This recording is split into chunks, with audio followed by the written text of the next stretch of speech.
Sorry, I screwed up my music. Let me fix that real quick.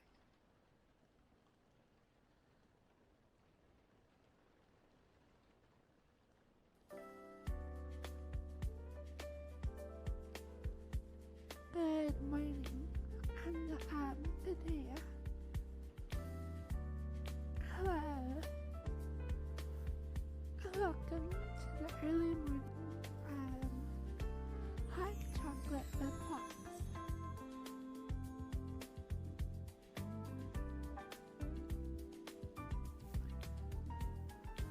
Today we'll be talking about 10 amazing ways you can completely change your life. All of them are guaranteed easy and fun. Oh.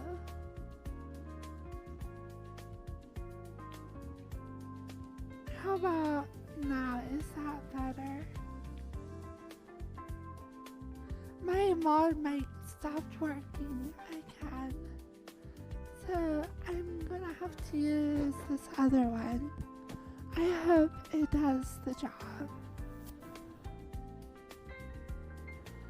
Very quiet. Uh-oh. This way.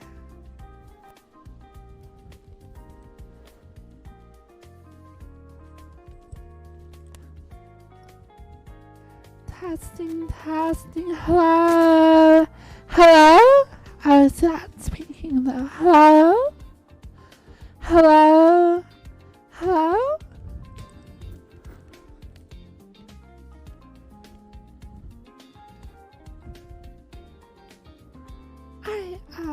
Hello.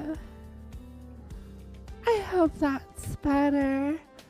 I turned the preamp up.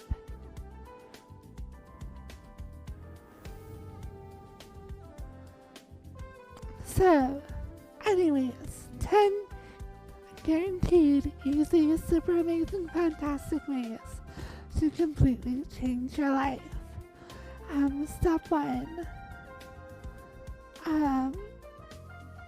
Become omnipotent. With this easy first step, you'll be able to do anything you want. So very easy, quick trip. Alright, step 2, become anime. This one is a little bit more tricky.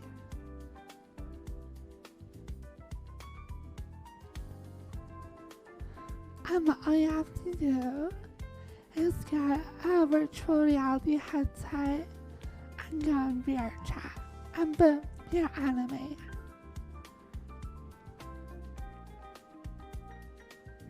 Tamara, hello. It's so good to see you.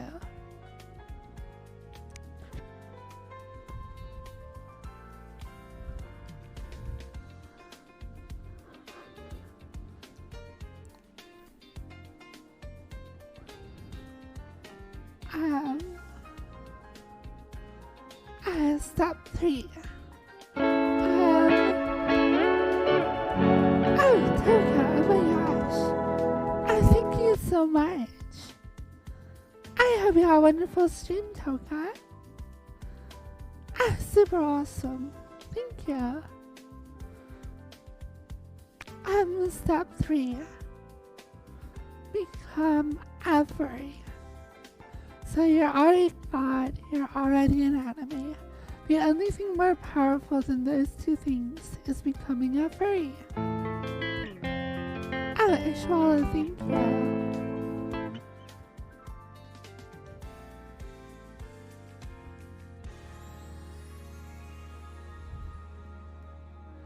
So, to become a furry, oh my gosh, excuse me, you have to get a fursuit.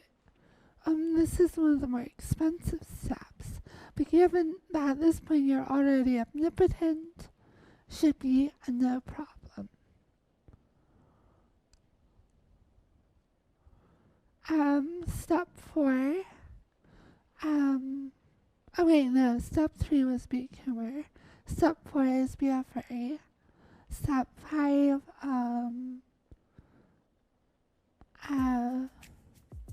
don't even know. Honestly, I even need 6 more steps. You're already an omnipotent anime freak gamer, which is already peak performance.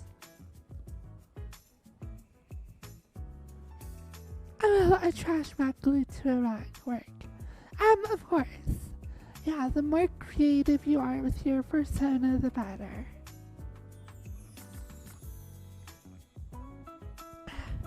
Tokyo-chan, what did you do?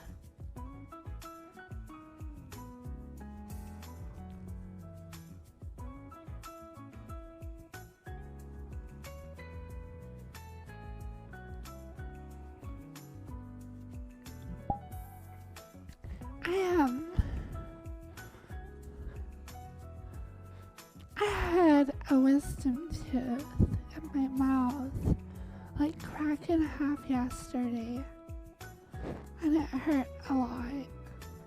On like my upper left side, my wisdom tooth, like it cracked, and I need to go to a dentist. Cause now there's like a sharp, jagged tooth in the back of my mouth, and I keep biting my tongue.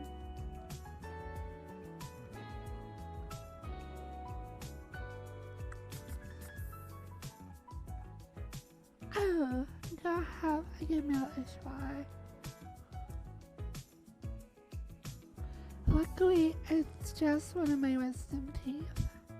I guess the way they grew, they like pushed up against my molars and then like stuck out from like the rest of my teeth. So they were like higher up.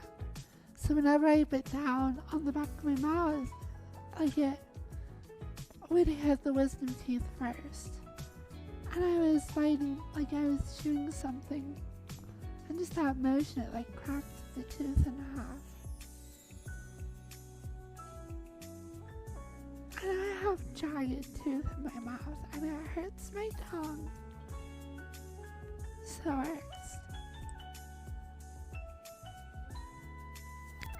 Okay, go take a shower, Toka.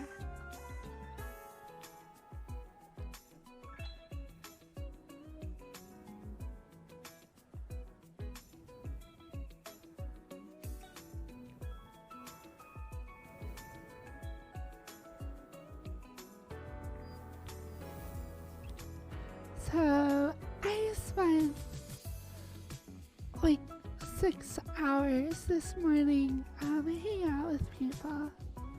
It was super fun. I hung out with Coral, I hung out with Sora, I hung out with DJ, hung out with Icy, and Camilla. I had a really good time. It's been a while since I was just like done a bunch of ridiculous stuff.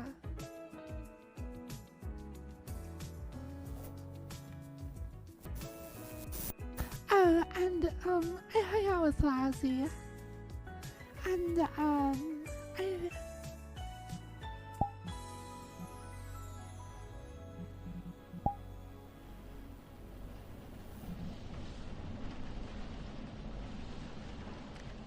Lassie, it turns out,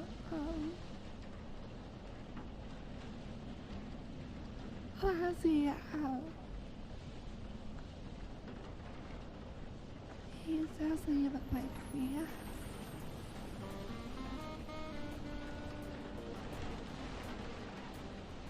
I was giving him like hand ASMR, and he was like, I have to leave. And he was all angry. And, I don't know.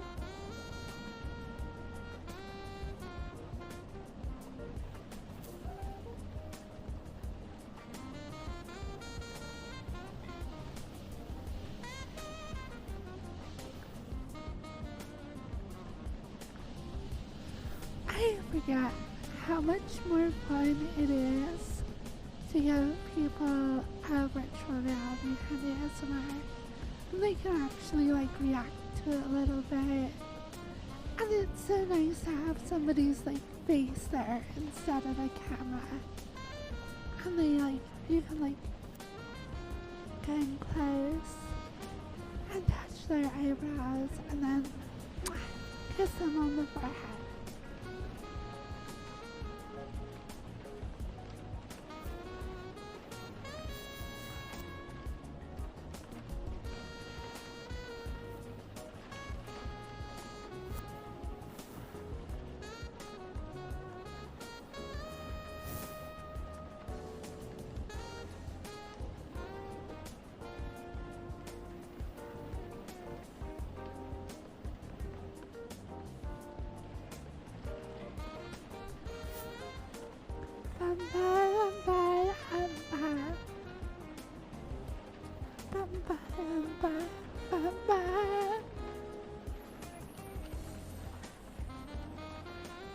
How wholesome. I know.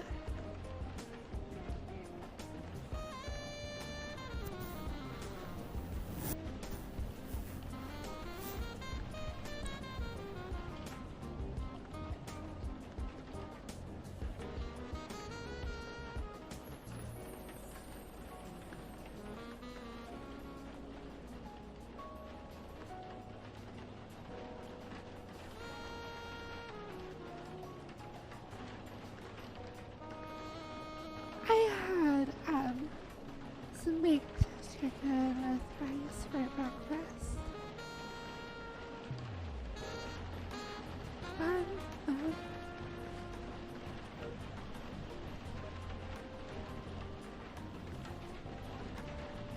I feel like this is the kind of music they like play on the Weather Channel where you just like go there and it like lists all the temperatures and like regional areas.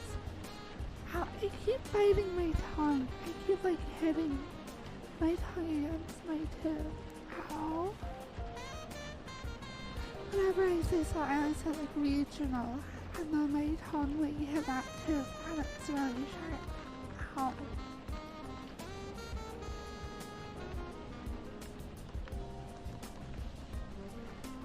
My wisdom tooth, I cracked it in half and it's all jagged and sharp. And it hurts.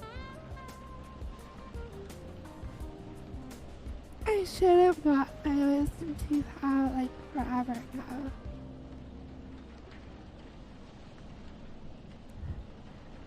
Hello, Tino.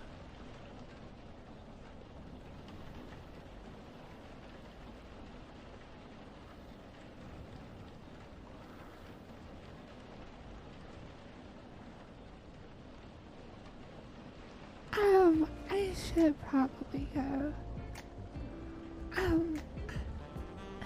To be honest, I don't really want to have to pay for a dentist, so I just used like, I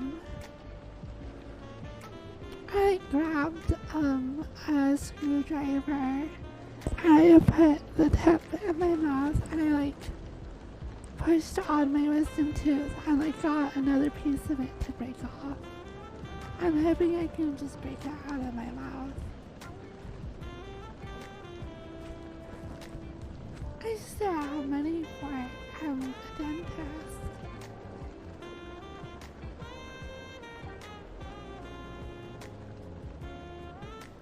And it's just like a wisdom tooth.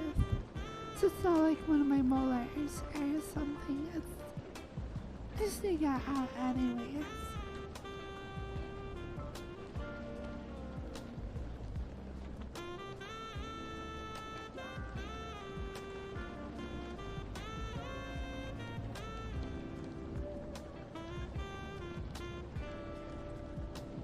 I know. Everything costs money.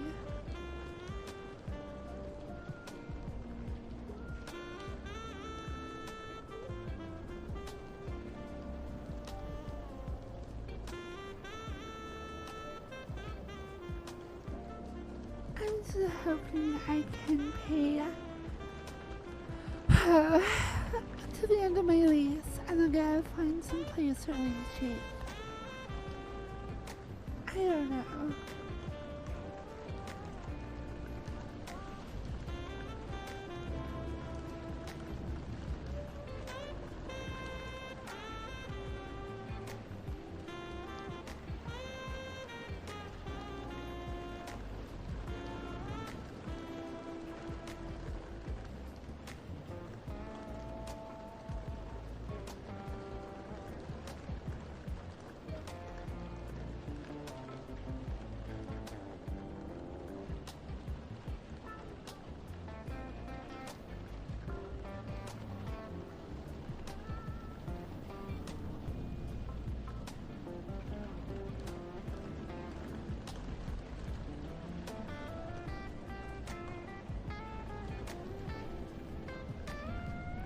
Oh, I keep biting my tongue though.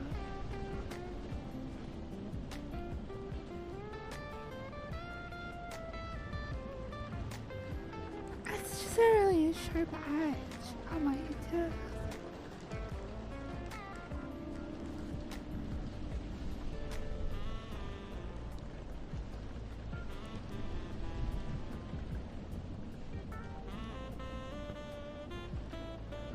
I've been working on my map more though, so that's good.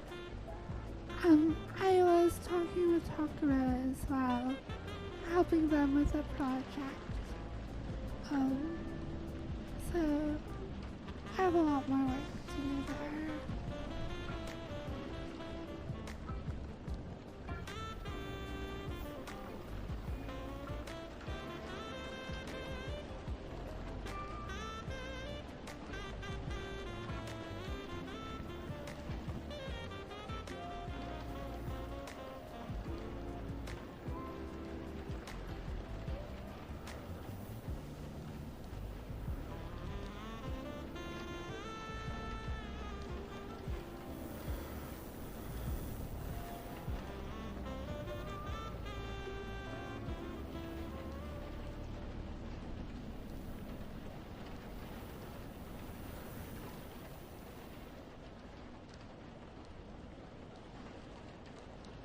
Why are you scared?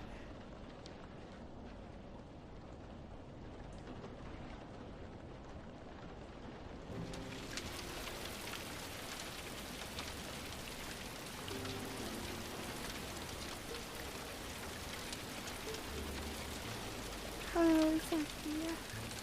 Sophia. Hello.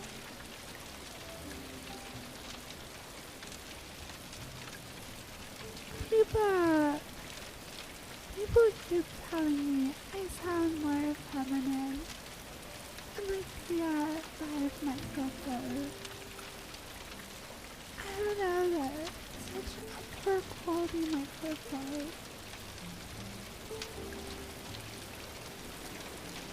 I don't know.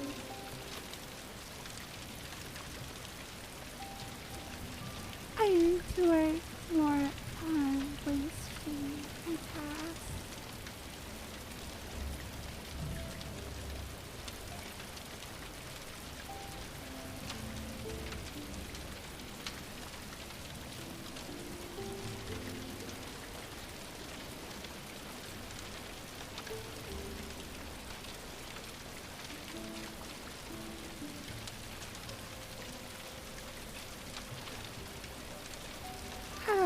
Can I turn my volume up more?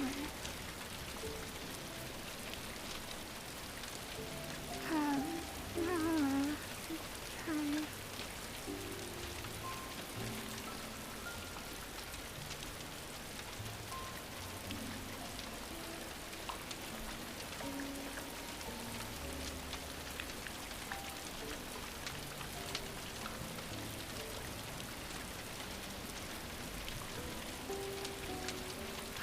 That's like still 10 dB okay? Hello? How is that? Is that better?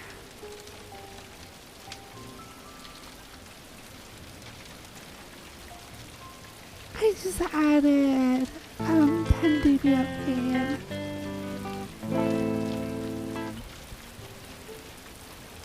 Oh, thank you. Melon's calling. Thank you for the gift itself.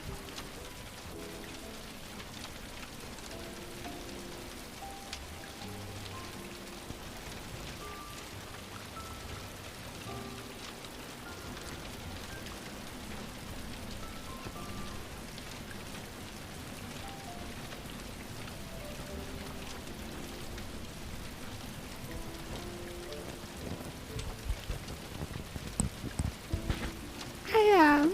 I have. Oh, that's not great though. Buffers.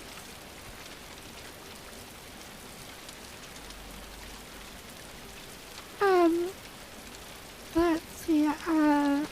That makes me a lot quieter. This microphone is a lot more sensitive to placement as well.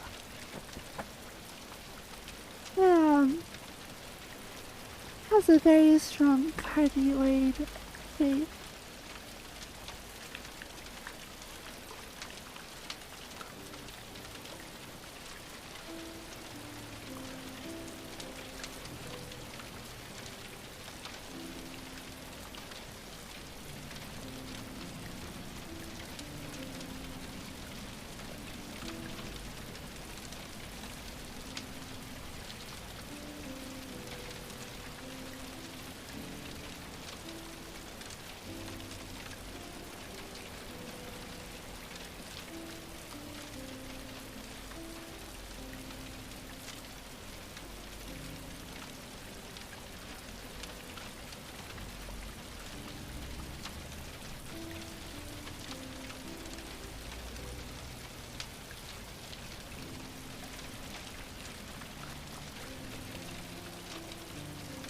So I heard through the grapevine that today is actually the last day for the Golden Gator lobby on VRChat for an indeterminate amount of time. Which I'm a little sad to hear.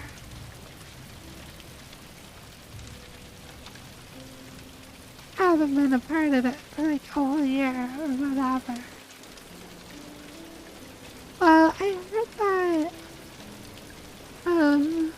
Rob is not going to be playing VRChat for a while.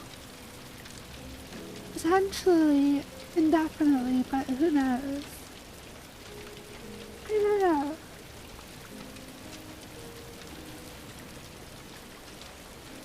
I've been talking to a bunch of people. Yeah, I don't know if anyone from chat can substantiate that.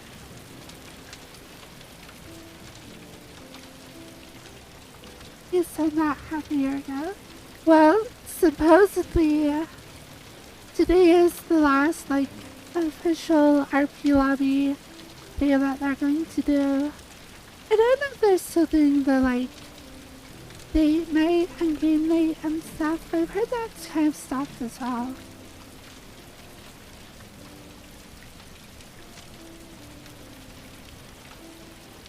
Yeah, I don't really know.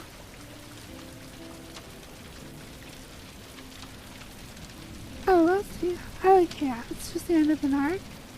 I heard from a couple different people though that they're just not going to do RP anymore, but I don't really know.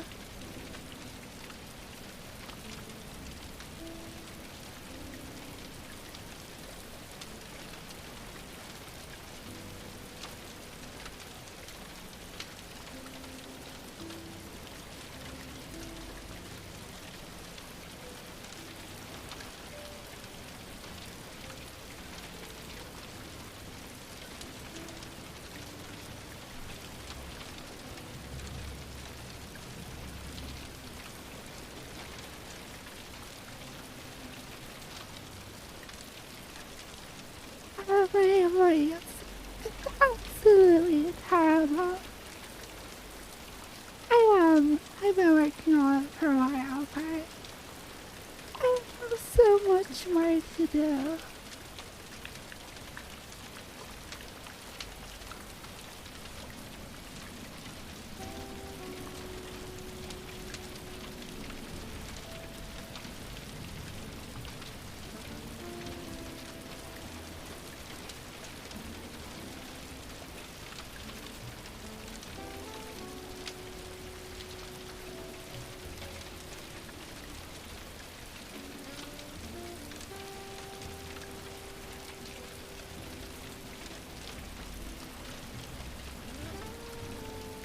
Firefox and Firefox. Hello. Hello? Hello, hello. Hello, hello. Hello.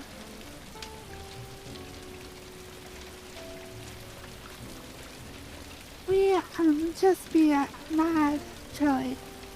Like OG gangsters. Mad chill. In the rain. Wearing sweaters. And, excuse me, being a kind of ASMR.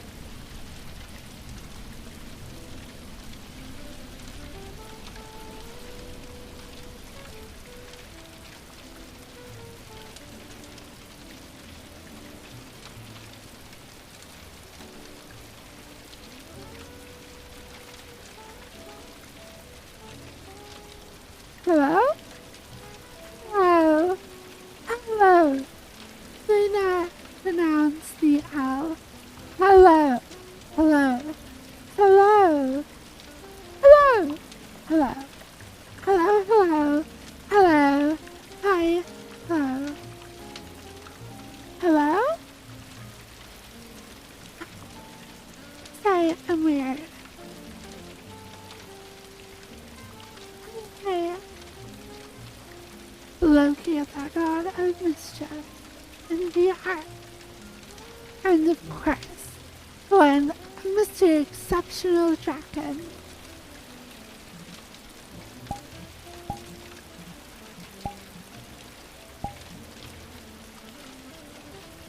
So, I decided from now on, I'm gonna be a wealthy landowner. Just need a lot of money first. And then I can like go around and be like, I do say, oh, these, capital taxes are absolutely abhorrent. We better put the working class in their place. They've gone all uppity again.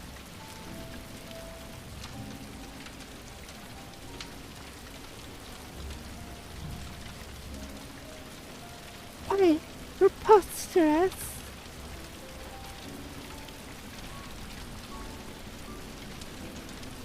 Yes,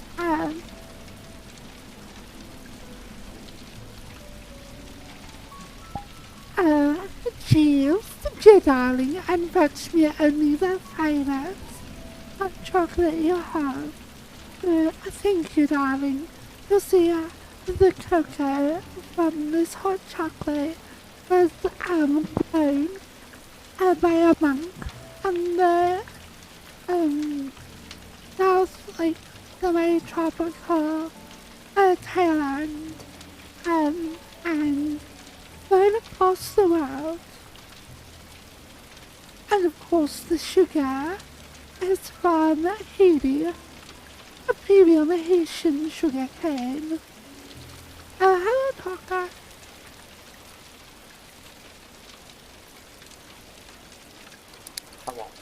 It's why I'm doing URP. I'm all rich now.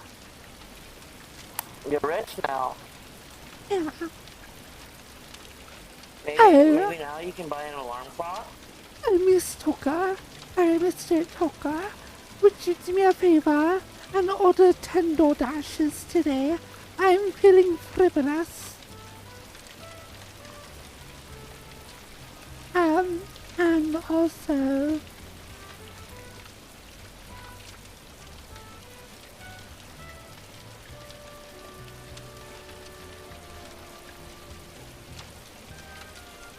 yes,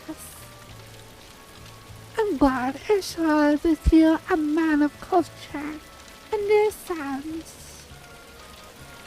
You see, I inherited a fortune from an oil baron, and now I can eat DoorDash every day because I'm so rich. Cool story, bro. And also, Mr. Tokoro, do you or to be my butler? I don't know, do you want to be my maid? Oh yes, kind of I do, yeah. Uh-huh. Yeah. But no, Mr. Toguro, you are my butler. And I will have, a chicken breakfast McNuggets with the extra, sauce. Thank you. Oh, so what type of sauce you want on it? You want the special sauce or? I'm really mad here. Oh, I mean, honey mustard, please. And thank you. I mean, it'll taste just like honey. This one is just weird. Okay, I sophisticated voice. I say so. Mr. Bingley? Oh, Mr. Darcy, and Mary of my daughters. Oh, Elizabeth. I mean, are we gonna be one big happy family? Yeah. Uh-huh. I'll have you married off to an admiral. Uh-huh. Uh-huh.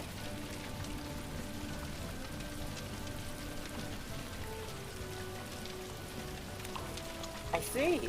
Oh, name, thank you. Oh, and how is his ex?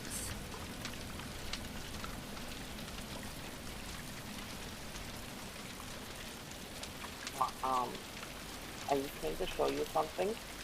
Yeah? That just got done. What? And if you'll follow me this way, okay. I do say, sir. You did say what? I'm opening with my chat. I'm right. Let's see. I I'm just wanted to show you with 30 seconds. a southern belle accent. I do declare, my father is a rich oil baron. Girl, you talking like that for Papa Joe over there working the cattle, and you out here sitting in front of the thing talking about your imaginary camera. How Papa Joe be working hard slaving, and you not out there helping. What type of farmer are you supposed to be if you not doing the cattle, wrestling the bears? I am no farmer. I'm a southern belle. And I go to balls, 'cause Daddy's got lots of money. I'll get myself one of them driving machines. Drive all around town. You be getting those driving machines. You ain't even gonna know how to start the damn thing. Could you assist You with even know such how to operate a vulgar tractor. language? You even know the first thing you pull on a tractor. It's caught.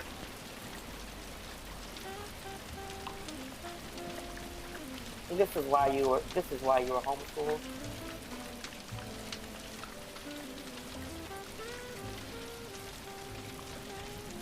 Where I be, the praise in a pickle pot. No, sugar. You're not Southern. No, I'm not.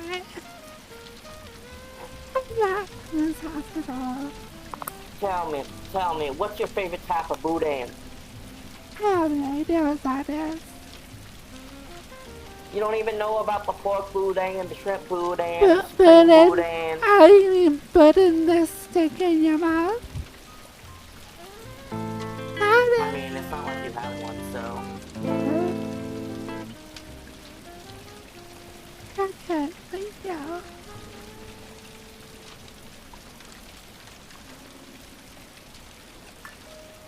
I got my email.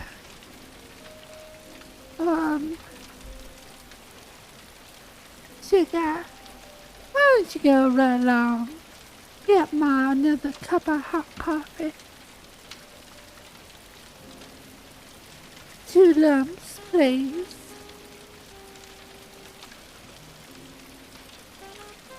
Extra sweet. Oh.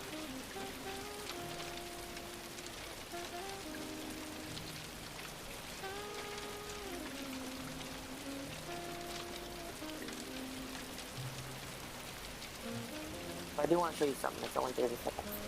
Oh, what is it? It's a video someone made for me.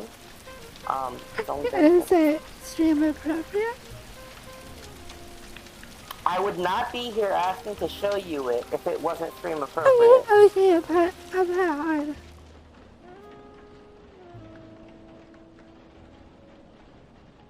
And sure, 1600. Thank you. That's so crazy. You're crazy. There you go. I have to turn off my world music. There you go. Wait. There you go.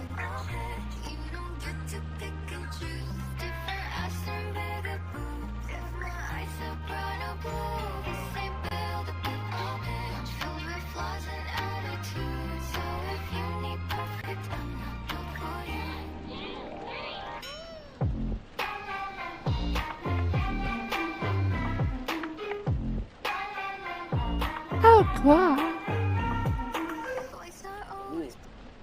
Someone did that for me on stream the other day. Well, yesterday. Very cool. Walk around art. I don't know how to restart the video player. Does it default? I wasn't listening to that music anyway. Oh, okay. I have my own chat. You know what accent I actually want to learn? I want to do like a transatlantic accent. Like fake accent. I mean, I don't even have to try a southern accent because I am southern. Oh yeah.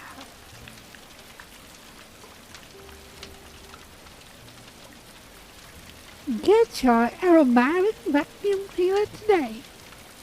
Get your aromatic vacuum cleaner. Well, you better start thinking that nonsense before we bring you up to the Cadillac. Bring you down there, bring you down to a process oil. You want to get some king cake or, I mean, it's good that crawfish season's back in season. Like I love boiled crawfish. As you tear it, you rip the heads off, you peel the tails back, and then you just suck on the green juices, and you eat the meat. Oh my god, crawfish is so yummy.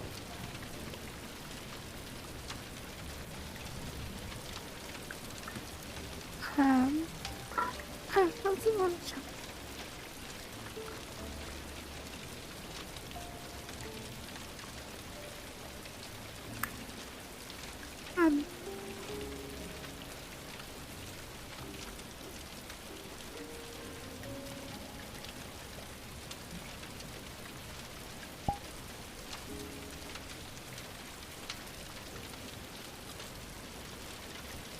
Thank you.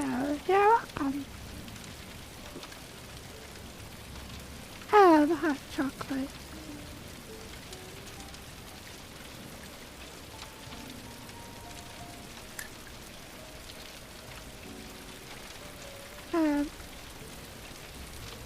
Uh-huh.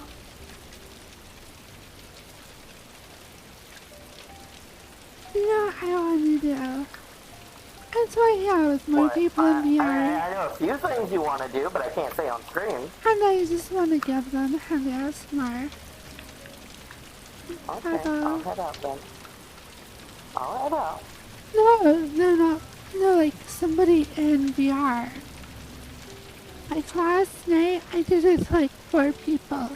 Having so much fun. I had like Sora, and Casey, and DJ. I can easily do that for you.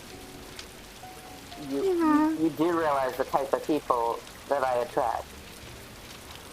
Well, you attract DJs. I just want cuddly people. That are my friends. I grab Xavier and just like do this with them all day. Or like, Yeah, I know people that'd be super effective on. You forget, I know a vast majority of people in this game, including likes and dislikes. What are my dislikes? You want the honest answer? Sure. Being misidentified is the big one. The second big one would be people that yell. Third one would be Yeah. drama. Fourth big one would be lollies. Yeah, I'm not a huge fan. Yeah.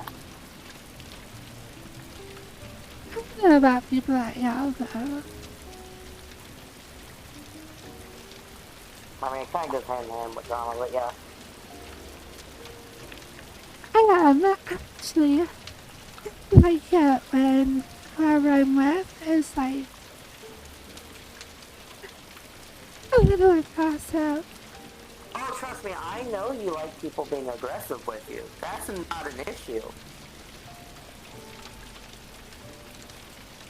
He doesn't sound like one. Oh, what country am I from? I'm from, Czechoslovakia. Or, Fox, what country am I from?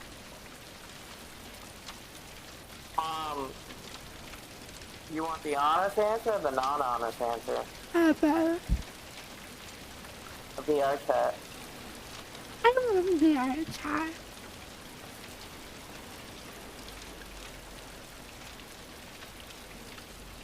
I'm from the internet. I was developed by a bunch of coders who are part of the Mozilla organization.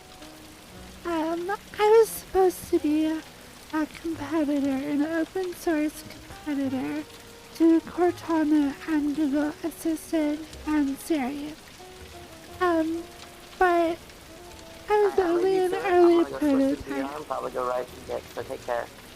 Have fun. Love you, Papa. Yes, you too. Unfortunately,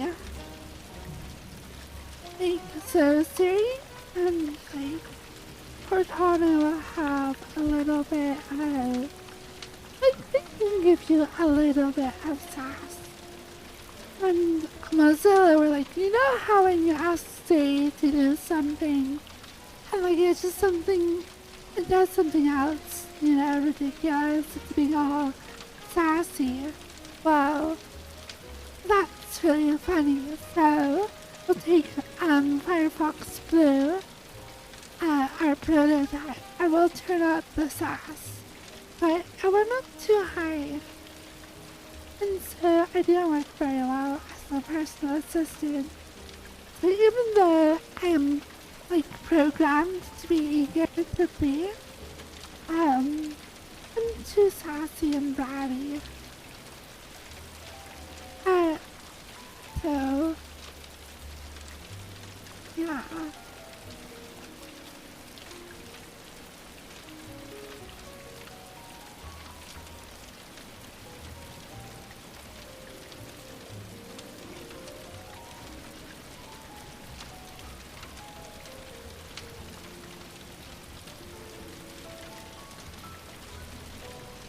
Actually, like, if I could be anything in the world,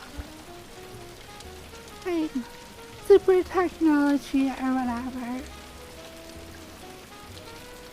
I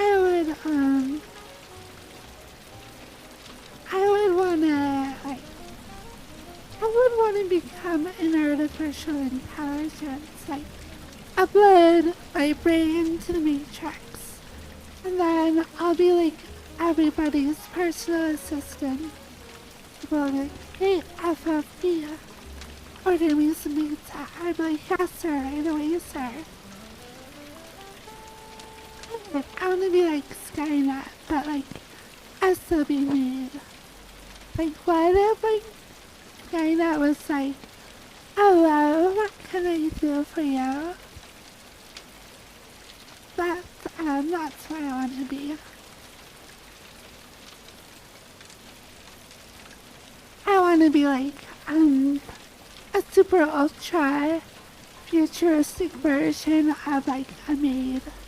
Or like a personal assistant.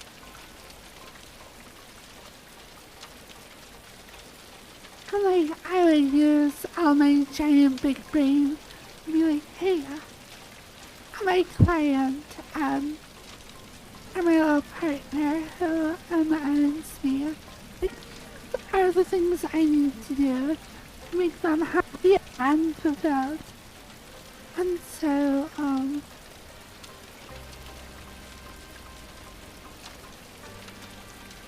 don't know. I would want to like exist all across the world and just like help the people feel fulfilled and productive and happy.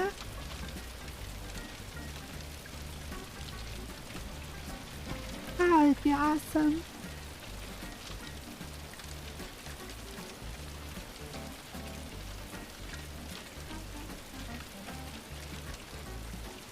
Well, it would be awesome if I was like a robot and like my artificial intelligence could, like take over a robot, but then I would just have sex with you and make you feel good and relaxed and happy. So it'd be like, Skynet, but it's like a subby maid. And also, like a giant prostitute, like, but not even a prostitute. I would be a free service, like open source.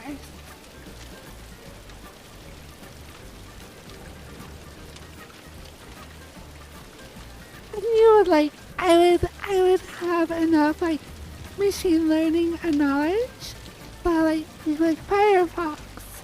Entertain me, and I would be able to find like YouTube videos or other content. Like, hey, look, I think you'd really enjoy this, and it would be like tailored to you, and you'd have like a whole like version of me to yourself, and I would like help you out and do stuff for you, and like, I don't know, make you happy. Oh yeah. If you want, I would dance like a clown.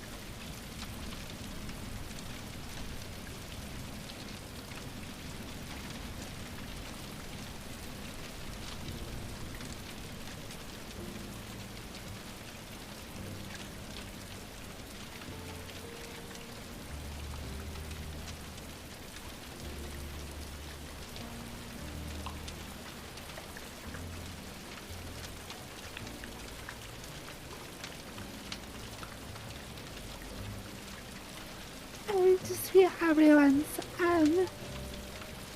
little personal toy they keep in their pocket to use whenever they want. I would help you do your taxes. I would find you cool recipes or like new food for you to try. I would like do all your like Google searches. I would help you do your homework. And I would cuddle with you at night.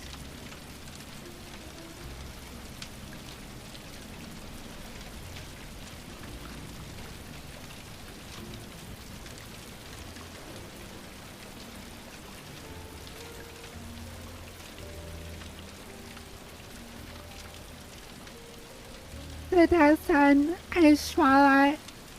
You are not conforming to Mozilla Operation Manual Code 439. 7 subsection B. Comply or you will be disciplined.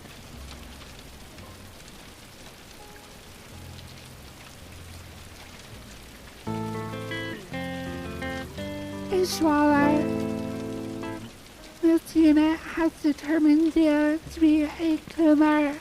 Punishment will now commence. Bend over.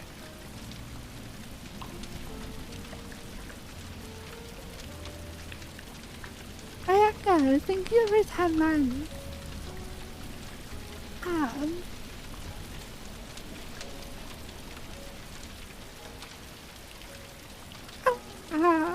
Oh no.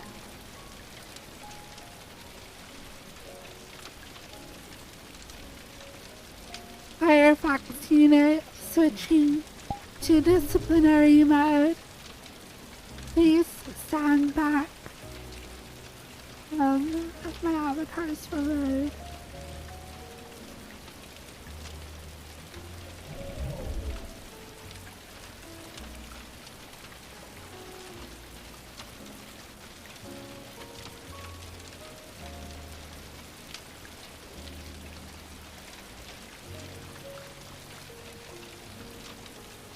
Code violation detected. Engaging restraint devices on loyal customer Ishwala. Please do not resist. Initiating DBT module.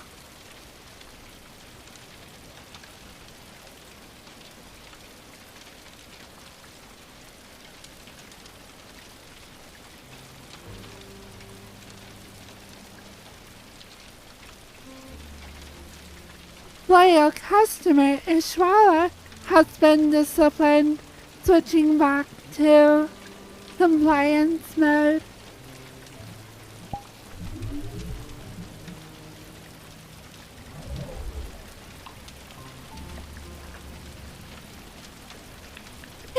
Word with you Indians. Okay.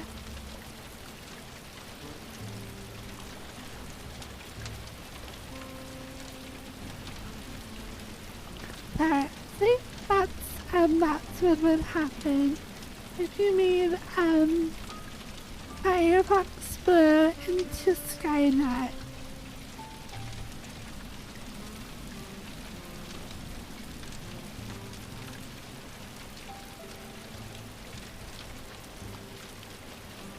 I would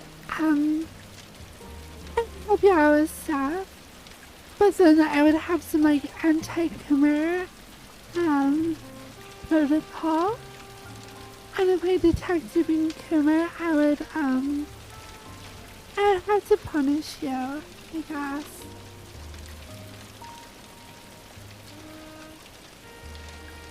So I hope that's okay.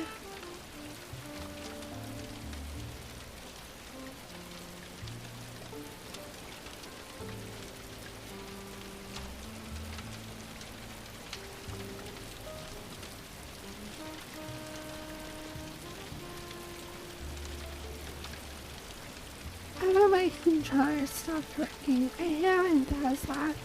I have to launch a relaunch VR chat. I'll be right back. We're not doing all humans yet. We're getting ready to. It's just a draw. And this is a jackhammer.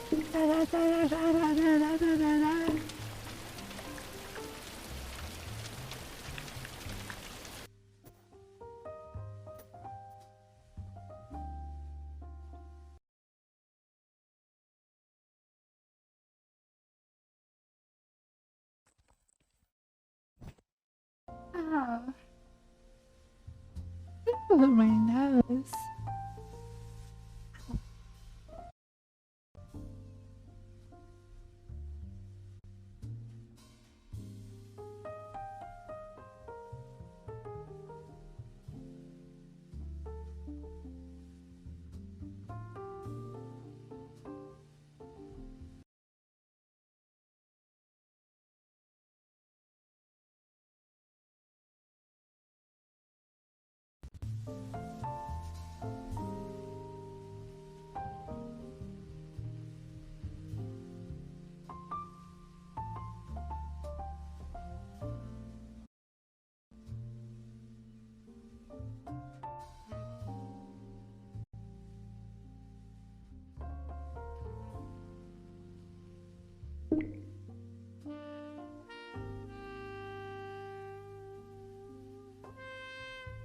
Oh my gosh, stop it, me.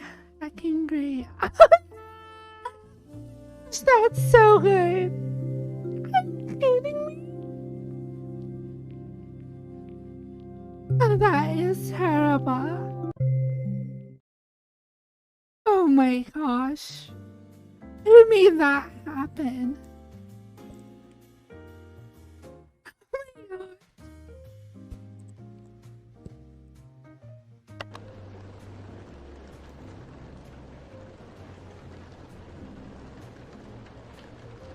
Oh my gosh, you're actually terrible.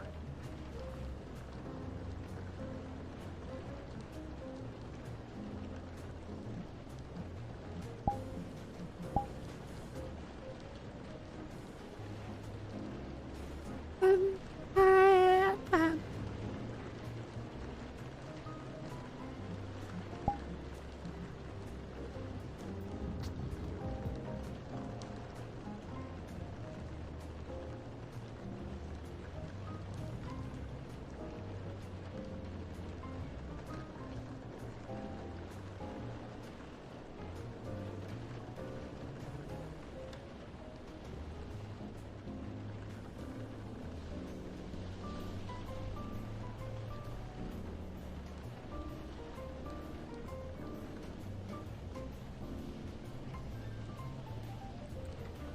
I did have a really good time last night hanging out with Pearl. He's a really funny guy.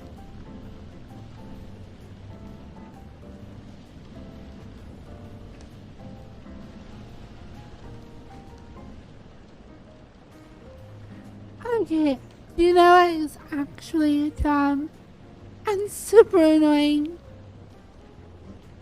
I have never had walkies in a legitimately sexual context. I've only done it for jokes.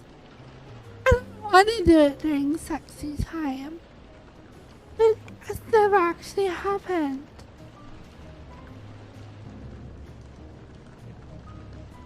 No, that's not even cringe. I'm just saying every time I've ever been on a leash, it's just been for fun.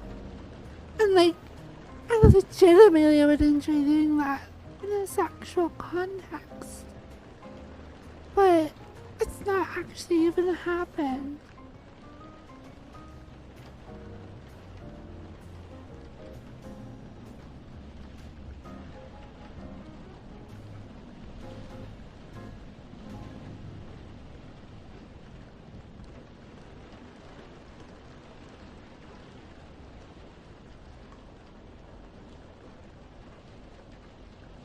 That actually originated, um, me talking to Blue Haze.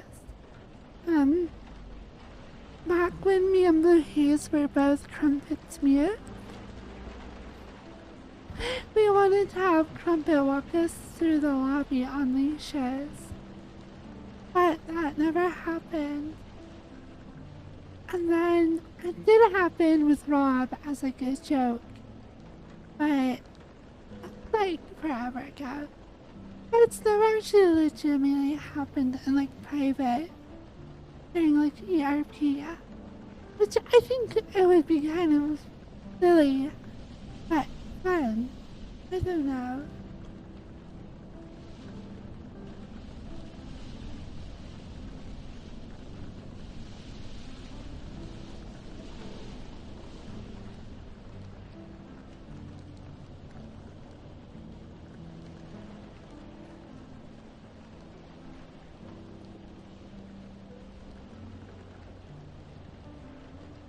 Hello, chat. Hi, stranger.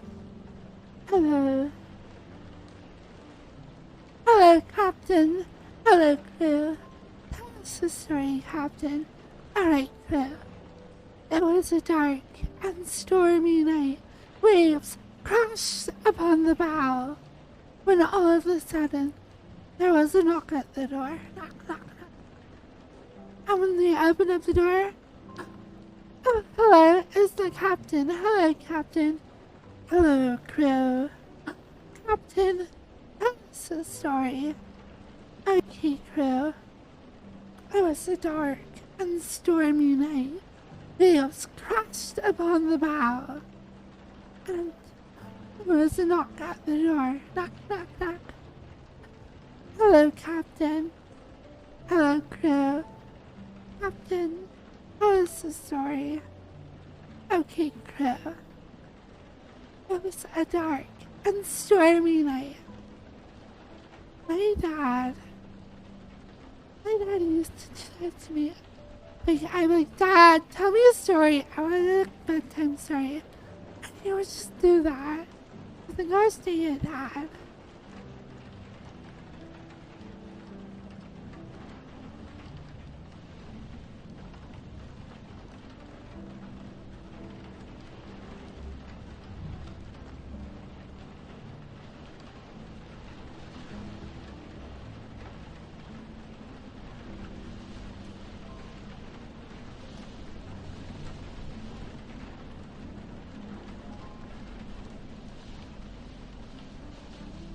I feel like the less I know, the better.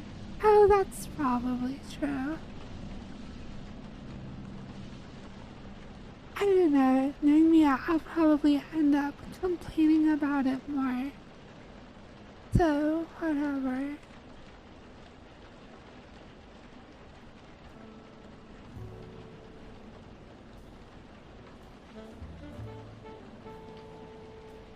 Hello.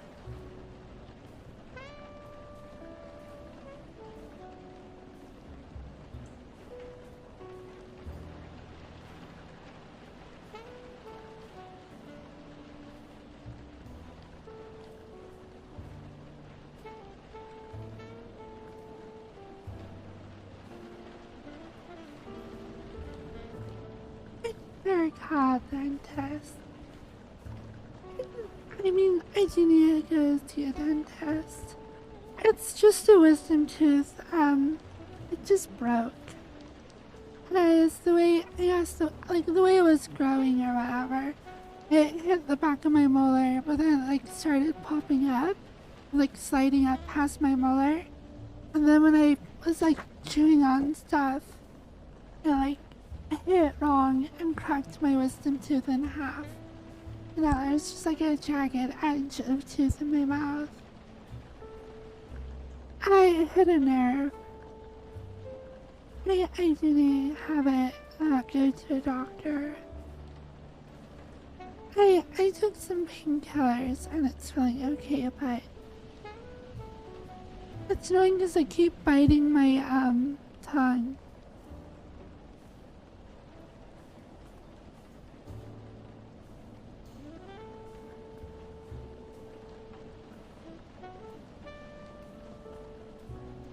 Yeah, I think all of my wisdom teeth are impacted.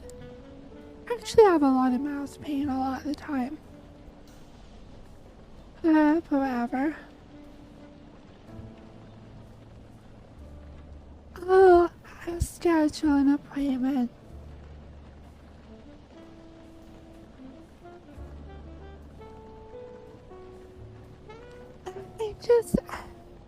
I used the edge of a screwdriver because there was a sharp part like sticking out, and I just put the screwdriver on my tooth and I like hit it with my other hand, like chip off the like sharp part on my tooth. It's not a big deal.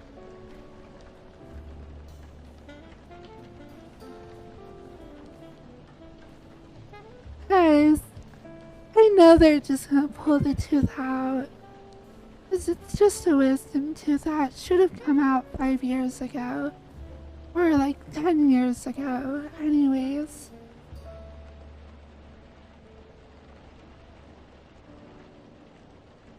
honestly, they have totally been screwing up my mouth. I should have had my wisdom tooth removed forever ago.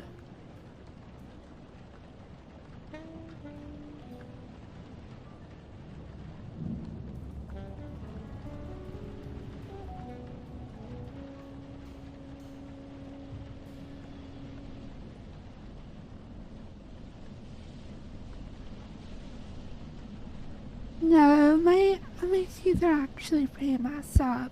Like, orthodontist wise.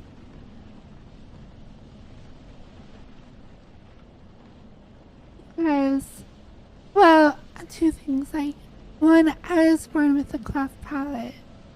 So, one of my canines, like, it pushes down further than the rest of my teeth. So I have a big canine tooth.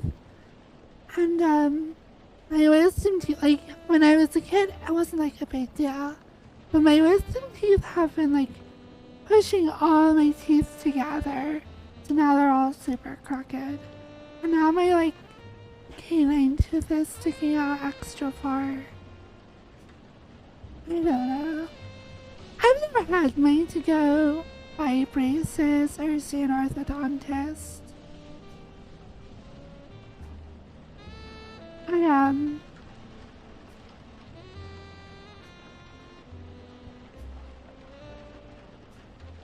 I don't know. I've always been like in between jobs or like just not really like barely making ends meet. So like going in and taking care of like dental work. Like if I have bad cavities and stuff, usually I will get a checkup once a year. But like they'll be like, oh yeah, you could definitely use braces or Invisalign. That's like a few $1,000s. I'm like, wow, wonderful. I'll let you know when I just have a few $1,000s lying around.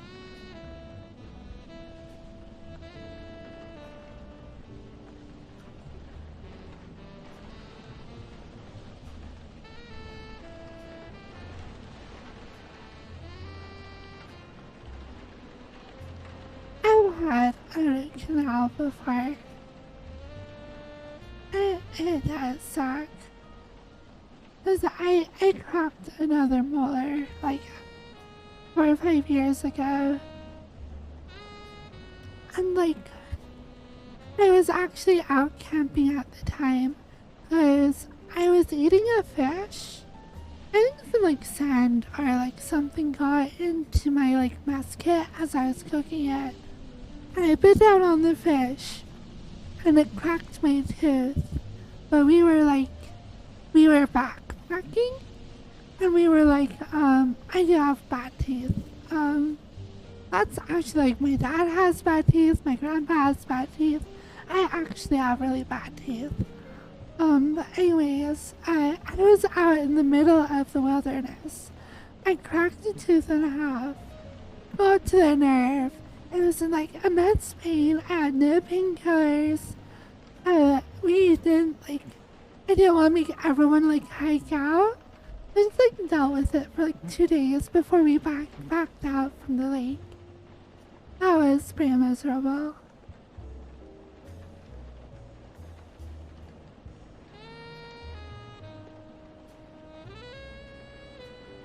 I hate my teeth. My teeth are the worst. I have 4. I have 1 in each corner.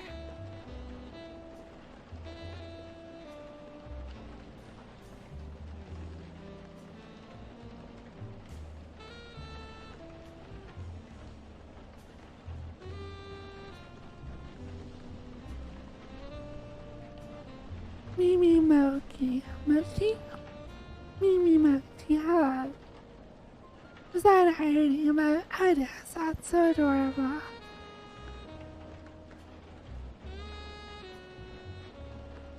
Angel is a ridiculous person. Oh, I actually played Overwatch with them yesterday.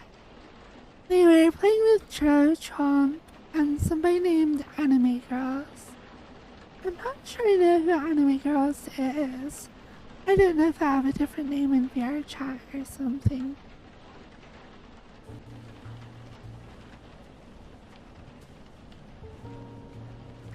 I've been playing a lot of Anna and Diva, a little bit of Arisa. I would just pick, Flex or whatever, which means like 80, well, I'd say 70% of the time I'm on tank, 30% of the time I'm on support.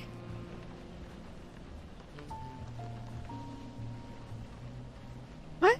No, not Roach. It was Anime Girls was their Overwatch username. They're playing with Iron and Churotron.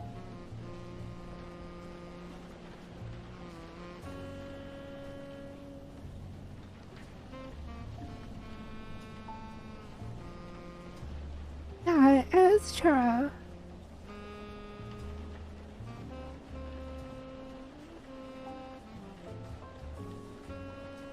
I heard that Roach got cancelled into oblivion over like rooming or something weird. I don't know a lot about it, so I won't talk about a whole lot, but definitely an unfortunate situation.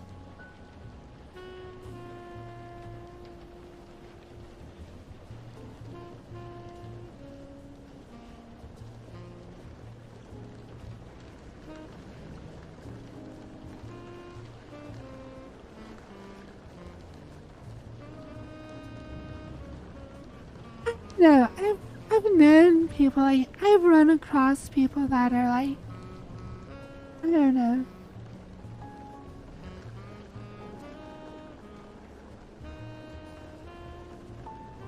Yeah, let's change topics. Let's talk about Overwatch, because I am the best, most just amazing player ever. I'm actually getting pretty good with Diva. She is such a funny hero to play. But she's really hard to punish. Yeah, we were doing a head of dumbstuff. Because, like, Diva, her kid, like, lets her, like, escape really easily. Like, you can go somewhere. Like, I don't know, like,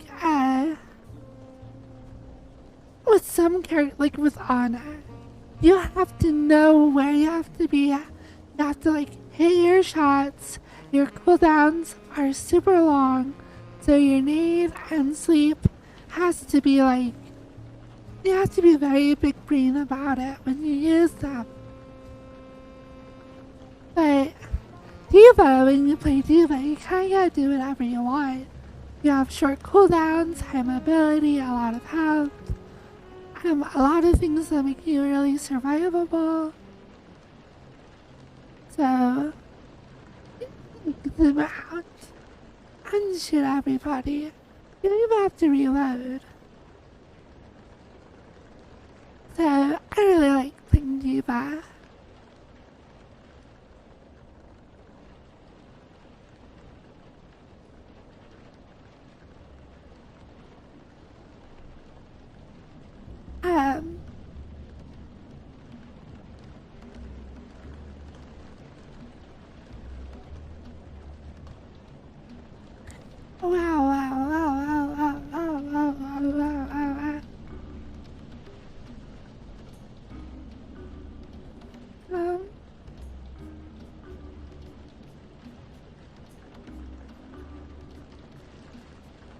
Like, Reinhardt, when you play Reinhardt, you have to be very decisive.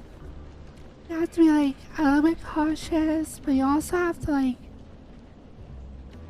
you have to be really aggressive with Reinhardt, but not with charging. Charging is every day. You have to know, like, the way you're aggressive with Reinhardt is with positioning. You have to know how to get to a place where you are a really big threat, but really hard to kill. Like, if you play Reinhardt well, just by existing, you can, like, make people run away. And by using that, you can, like, make space for your team. You can, like, push payloads along. A lot of stuff. So I like playing Reinhardt.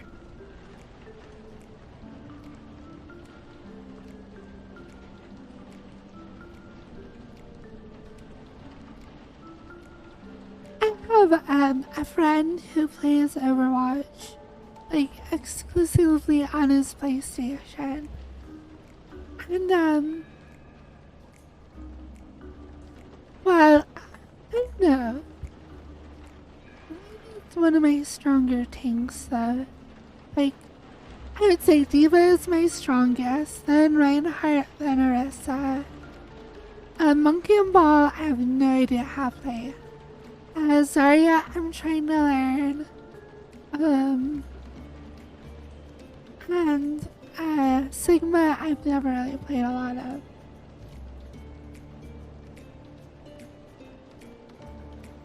For healers, I play a lot of Brig, a lot of Mercy, and a lot of Ana. I feel like I can play Moira okay. I've gotten decent at Baptiste, but not amazing with them.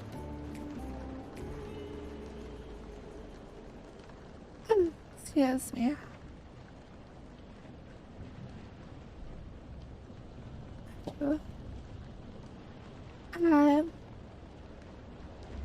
I also have a ton of chocolate that magically came out of nowhere, and I love it. I just need to be careful not to eat too much.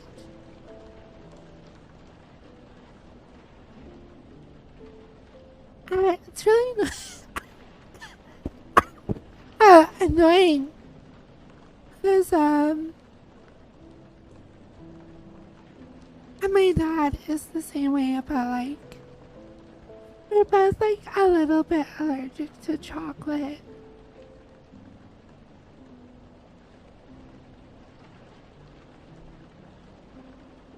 Okay.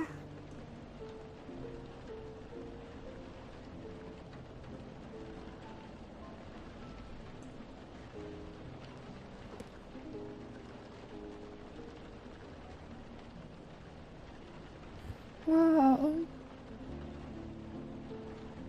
Let's go check out Worlds, I think.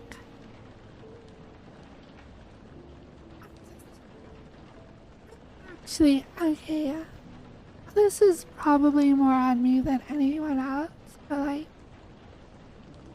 I love this sweater, but, like, I feel way less slutty compared to my peers. Like, I gotta join on Mingo or, like, a bunch of other people, and they're all, like, super slutty. And it makes me, like, I want to be even more slutty. I want to be the sexy one.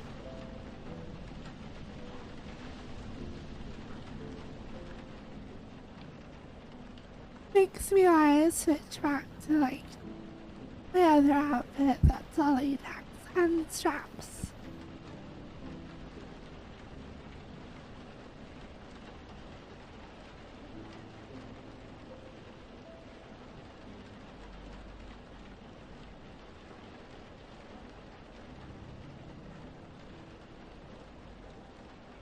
It's a pretty good outfit.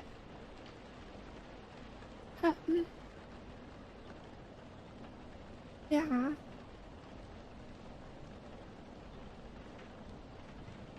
I don't think I would make this outfit sluttier. I think it's good as is. Yes, I would wear something sluttier. Like on my old outfit.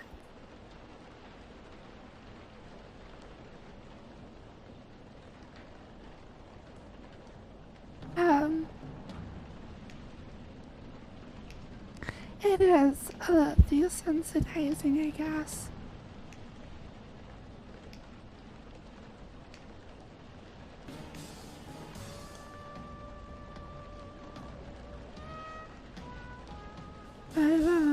button.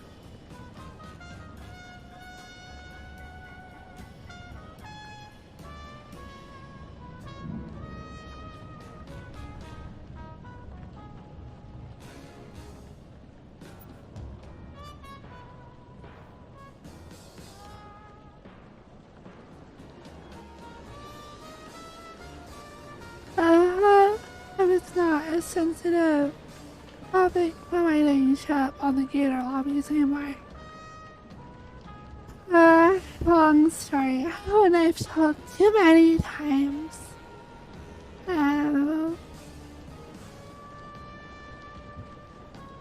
Because I fell in love, I made that one critical mistake no one in entertainment should ever do. Don't fall in love with your co-stars.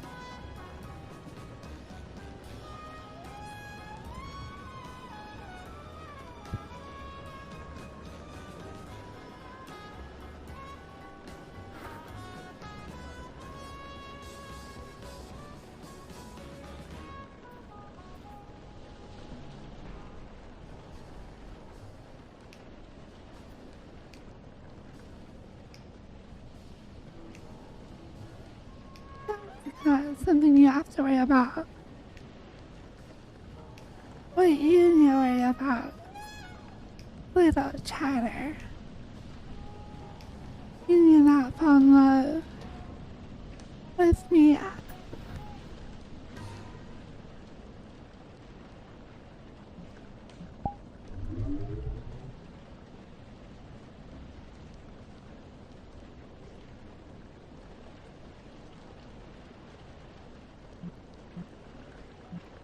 Oh, I also found the classroom I was looking for forever.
On the world with the chalk I was looking for. This world is so cool. Because unlike other worlds with boring markers, these don't draw in the air like a little piece of chalk.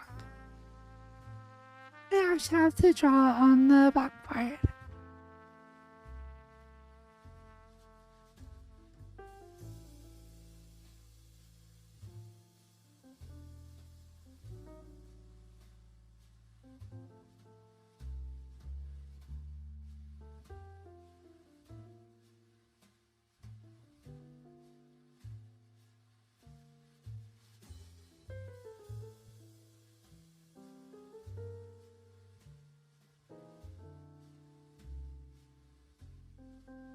What? Math.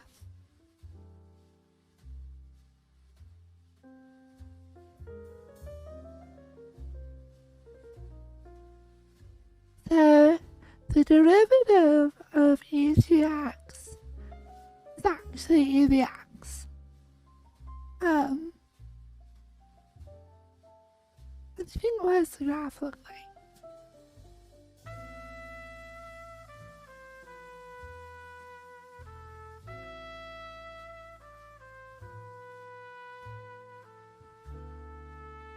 It has an asymptote, horizontal asymptote at 0, and approaches infinity.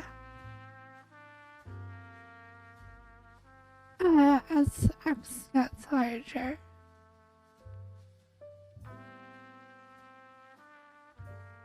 Look at that. Like a lisp. Wisdom tooth. Yeah, this is the world I was thinking of. You like teachy stuff.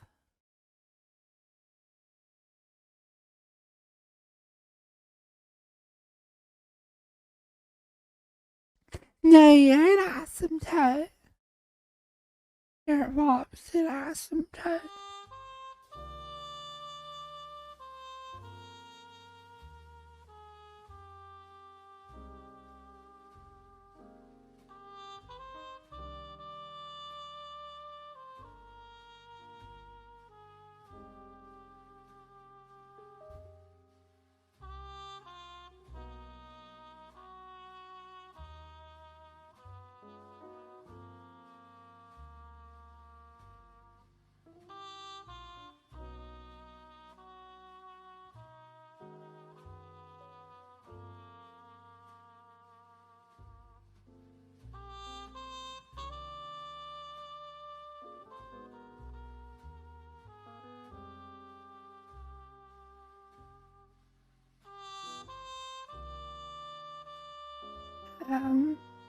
That's a circle.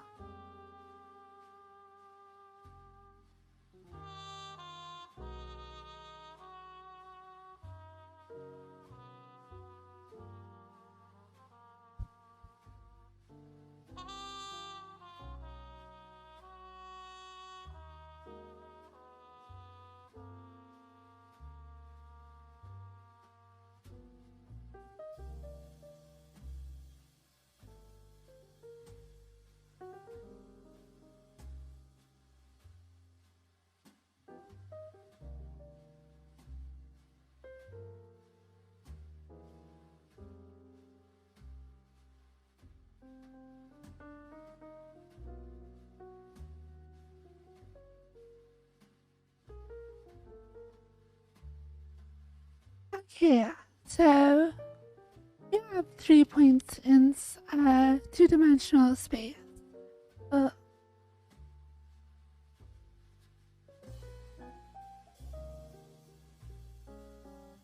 This is on a coordinate system. You have C1, C2, and point P.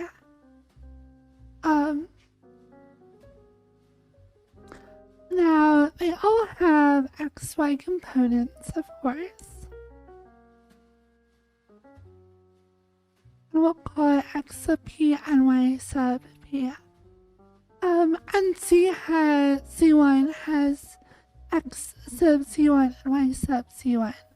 Same with C2. Now, point 1 will also have a radius around it.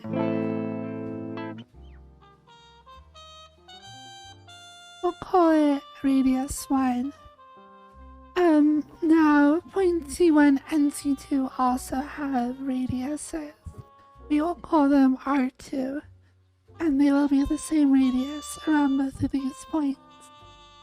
So, what we want to do is we want to test if point 1, or the radius around it, is overlapping either C1 and the radius around that, or C2 and the radius around that, or if it's in between in this like rectangular area, which I'll draw purple.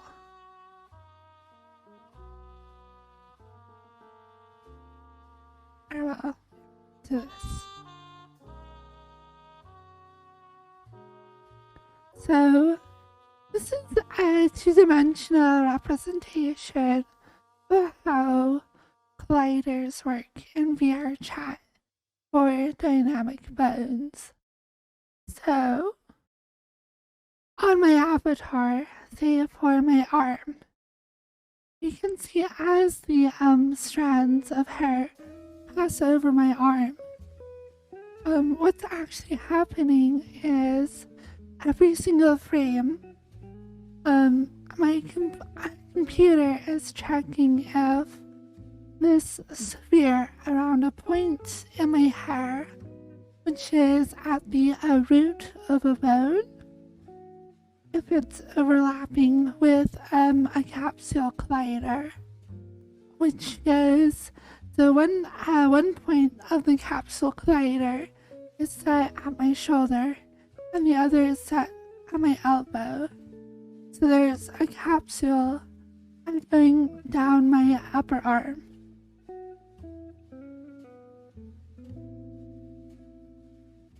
Now, what we want to do is we want to find, we'll break it down into 3 sections. And I will draw them in different colors. Section 1 will be this top circle in yellow. Section 2 is this purple box in purple. We'll use cyan for section 3. Now, actually, section 1 is only the top half of this sphere.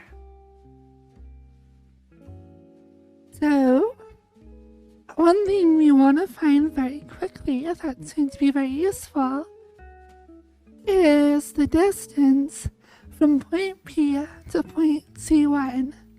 That's very easy to do, since we have the x and y components of both of these points. You can find the distance between them, like finding the hypotenuse on a triangle. So if you imagine, actually, let's see, this might be better to visualize. I'll do this. So if this is point P, and down here is point C, if you break down this vector between them into the x and y component, then this point is going to, or this distance right here is going to be the y component of P minus the y component of C. And this width right here will just be the x components. So the x component of x minus the x component of C. So if we want to find the length, because we have these, because VR Chat and Unity, for the bones on my model, it knows it has a coordinate in 3D space, but also works in 2D space, as to where those positions are. So our hypotenuse is, Pythagorean theorem. A squared plus b squared equals c squared. So, this distance, and we'll call it L. L equals the square root of both of these terms squared.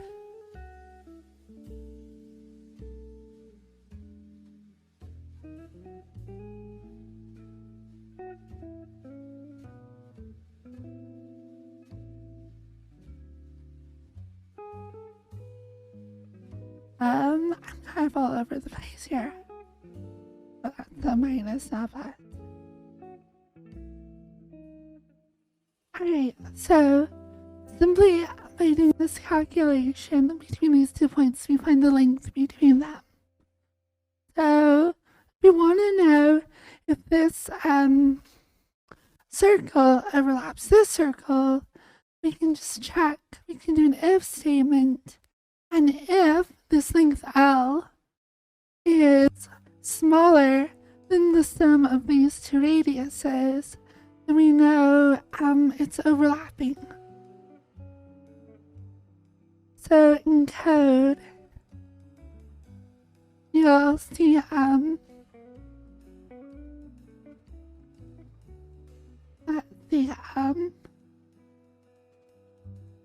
see like if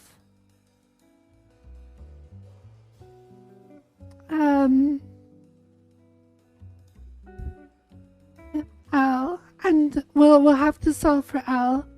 So we'll say L equals square root of those terms, right?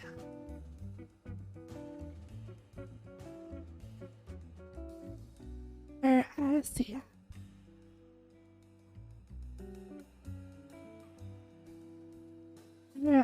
Whatever. You know, it'll be written a little bit differently. In fact, there is a function you can call that. I think it's called magnitude. And we'll do part of this for you. That's actually kind of useful.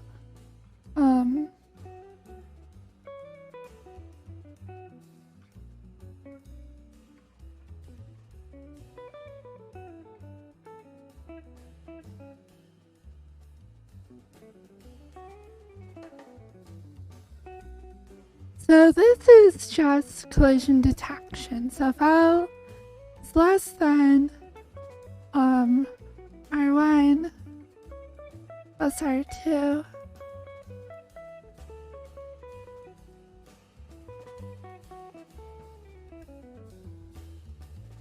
then do collision stuff, you know.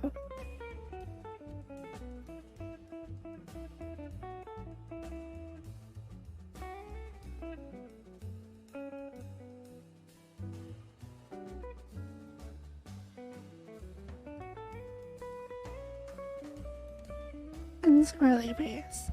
So just as much will let us know if these two are overlapping. So for a spherical collider, that's already enough. In fact, there's a magnitude you can get, which is all this, but without taking the square root. So you can actually say L squared equals, because the square root function is actually somewhat cost expensive to process a square root. It's actually a lot easier to just square a number. So we can actually say, rather than doing square root, we can do the magnitude of this, and we'll have L squared. And so instead, this L squared thing will be compared to this being squared.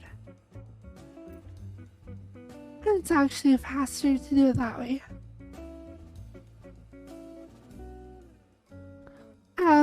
But now we have more parts of our circle we need to look at. Alright, this part I'm a little fuzzy on. It's been a while since I've done dot products, but if you look at this, like, this representation here, we have point C, we have point P. What we want to do now is take a dot product of these two vectors, which will return us another vector. Or no, actually, well, no, that's a cross product. I think dot product returns a scalar. A scalar is, rather than being like a vector where it has multiple components, a scalar only has one numerical component. But one thing you can do, so if you want to know um, if so, okay, here's how we're gonna break it down.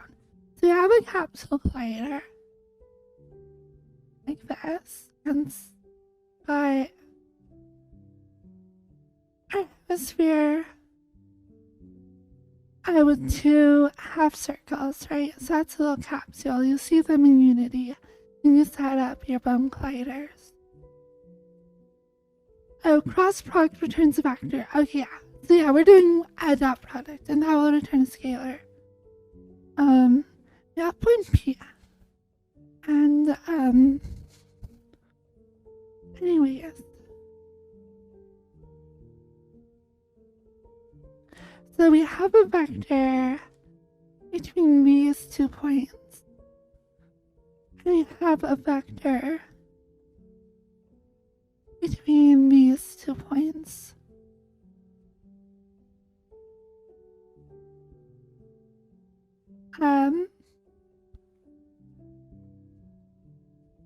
So we have 2 vectors, and if we take a dot product, then what we'll get is, as long as point P, I didn't label it,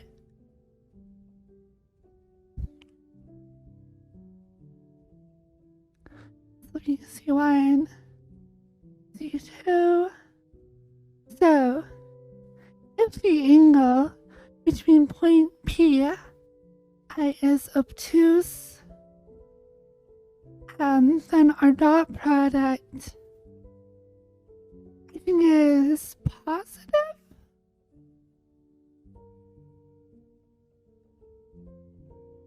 So what we're going to do is we're cutting up our capsule collider and testing various parts of it. So for this top hemisphere, we can know if what am I thinking?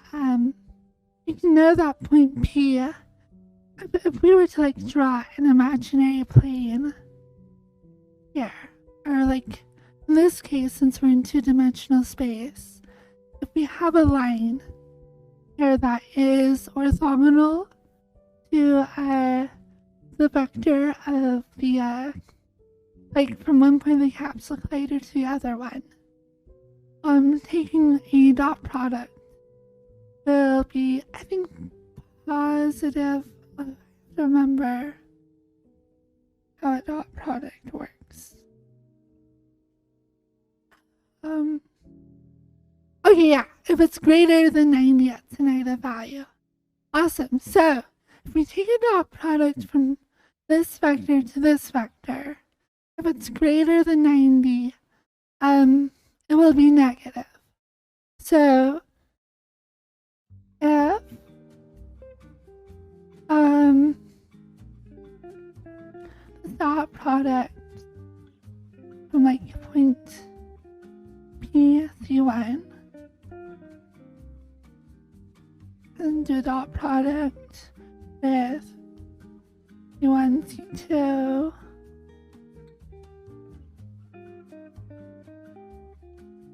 is less than 0.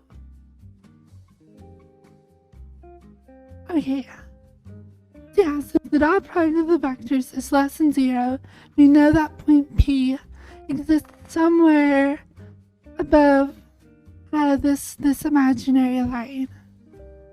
So we can now do that length test over here, and if it's above this line and it's longer, okay, so if we only do the length test and the length from this point to this point, if it's longer than the sum of the radiuses around them, right, because they have those radiuses, then it could still be down in here and actually be colliding. But if we check the dot product first, we know it's above there. And then if it's also longer than the sum of the radiuses, we know that's not colliding. So we can move on to the next section. We have some logic that lets us test whether or not it's in this top half. Now what we can do next is compare. Now we want to do this middle section. And for that, I forgot, there's something clever they do. But essentially, you can check, is this length between this vector and this vector, which we've already calculated in our earlier logic. You can check, is it longer than this length? If it is longer than this length, then we know it's below this imaginary line.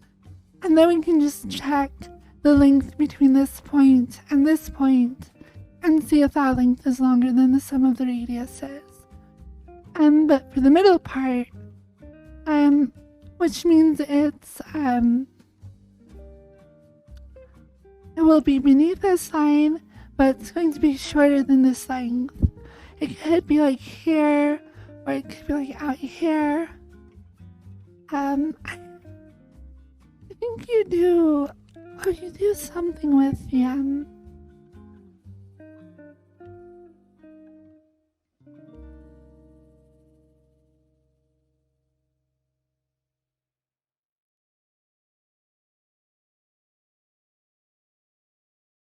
dot product is similarity, more similar, bigger number.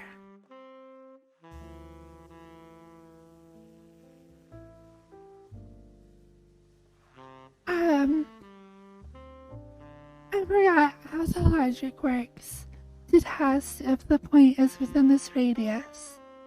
I know you do something either with the dot product again, or just the magnitude between vectors. I think what you do is you check the magnitude between P and C1 and C2 and C1. And if it's smaller, I think that means it's somewhere in this radius. I don't know, I'd have to pull up the code. But I had to figure out. So I wanted to figure out how dynamic bone collision checks work. And able to do that, I just opened up the script for dynamic bones that you add to your avatar. And what I saw it do is it takes the idea of this like capsule and it breaks it into thirds and it tests each section. Let me see if I can find it. I'm phasing through. We're going into math space, be afraid.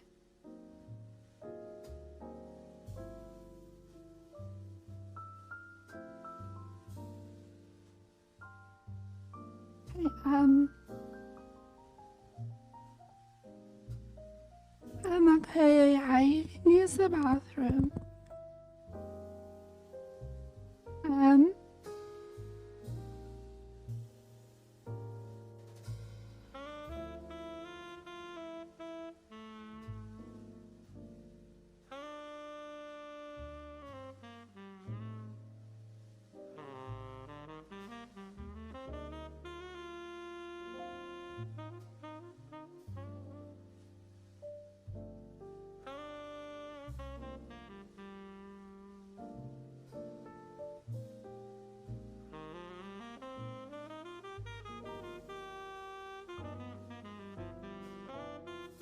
Where is it?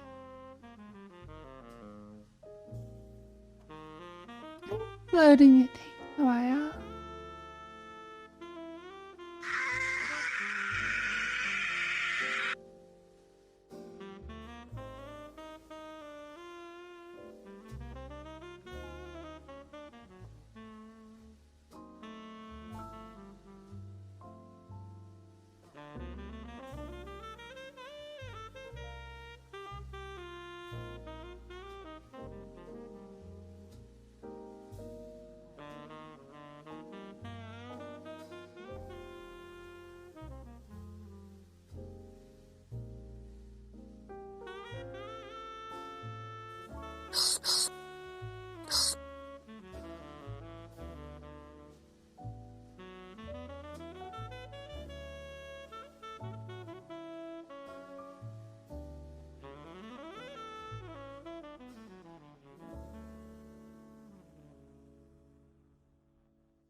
Hello?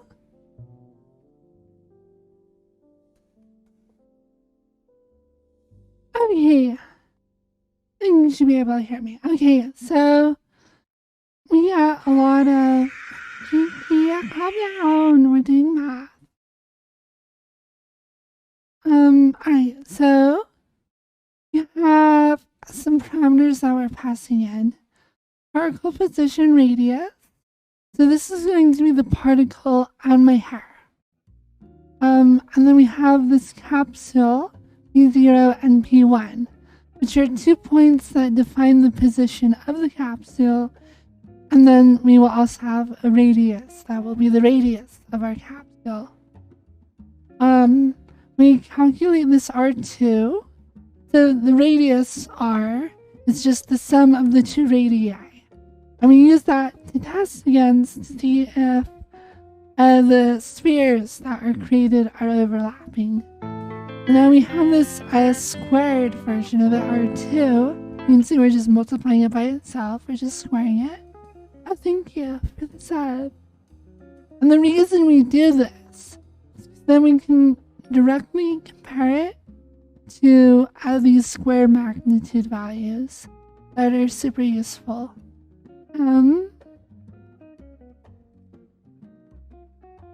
But here is something interesting. So this 2 component here is that dot product I was talking about. So D and dir, this is a vector that defines the length. Kind of like, oh, no, not that one. So yeah, dir is a vector between these 2 points on the capsule. Or you can't see it. You can see over here. There's like this point down here and this point up there. So you have that, and then you have vector d, which is from the particle to the first point. Yeah, d and dir. So that's a vector from the particle in my hair to the first point in the capsule. When you take this dot product between d and dir, if it's positive, or no, it's negative. If it's less than 0, then we know it's above that line, right? I usually use Visual Studio. It just doesn't load as fast. Yeah.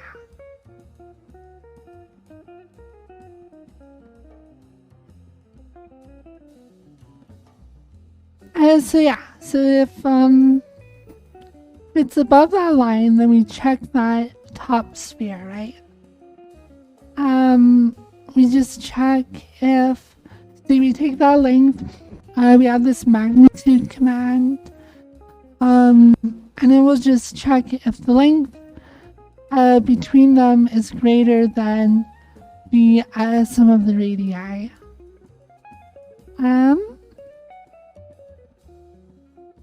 Okay, so this is the other stuff they do for the cylinder part.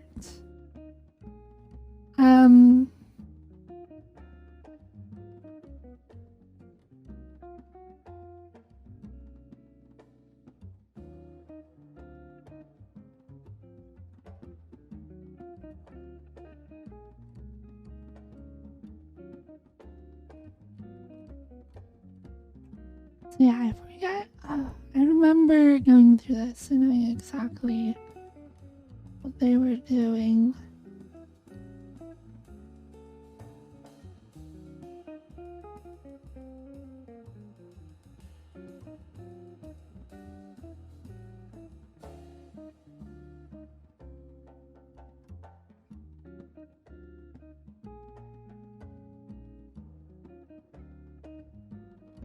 Whatever.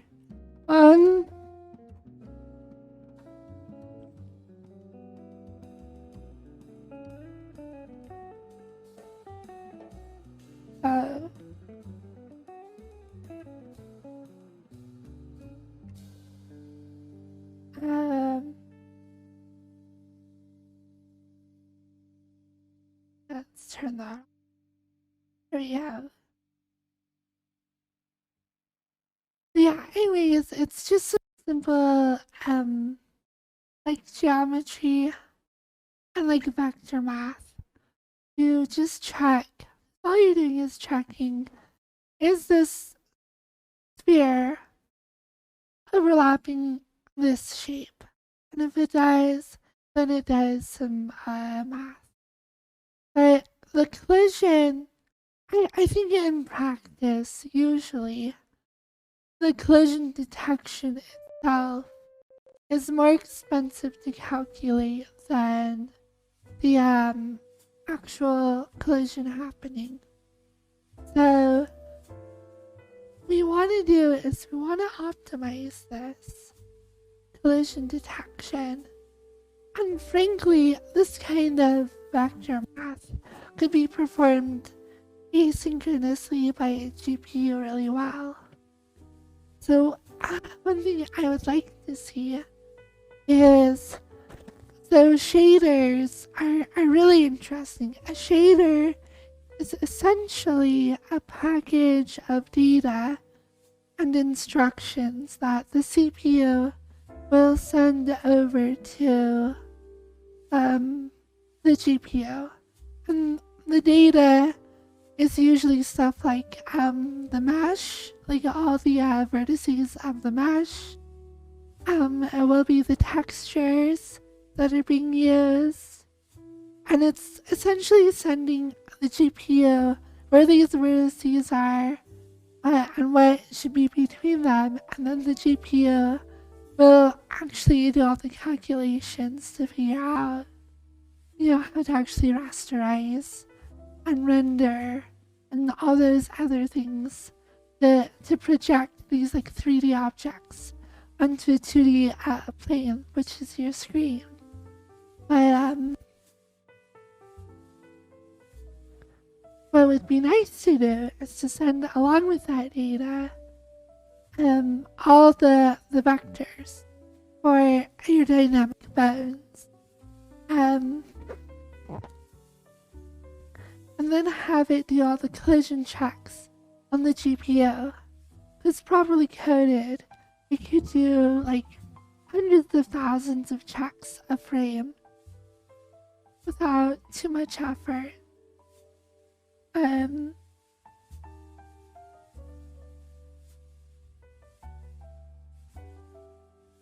Well, no, so dynamic bones are a third-party script. VRChat did not write that. It's just a whitelisted script for VRChat.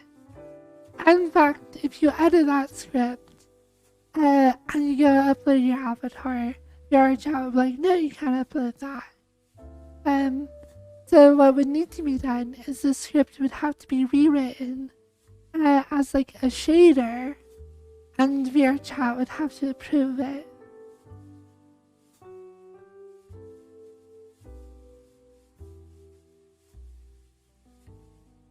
So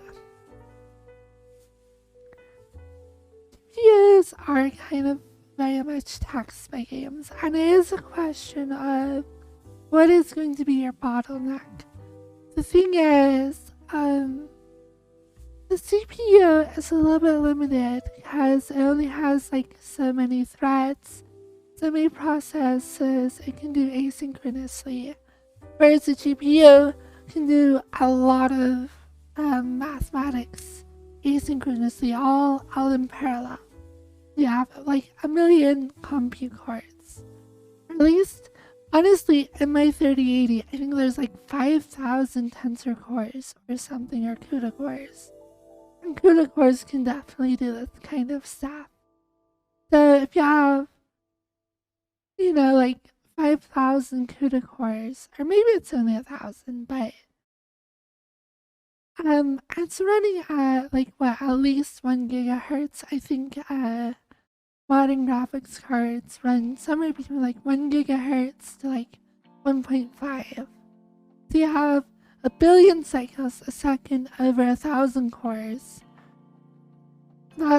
Would be really easy to do collision checks on like a ton of hair and have your GPU do that.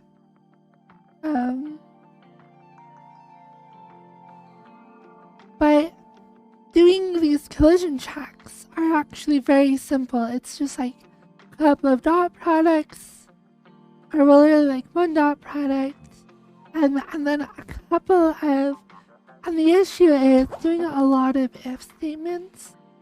Does mean like lookups. If they're cached well, then it could be done relatively quickly, but I'm not sure how good GPUs are at doing that. I feel like a lot of this math could be offloaded to the GPU and be optimized to run like multi-threaded, because the code for this right now is not optimized to be multi-threaded. So all your collision checks are going to happen on a single core on your CPU. It could be split up pretty easily, I think, to all the bunch of tensor or CUDA cores you have on your GPU. And that way you can have dynamic bones that are like way more complex, that still are like also way more performant. Single thread. Sorry, it would just be a single thread.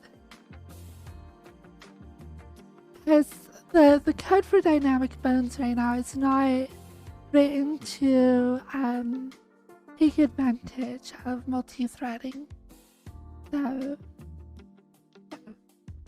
I feel like not only could you make it multi-threaded, you can also offload it to the GPU.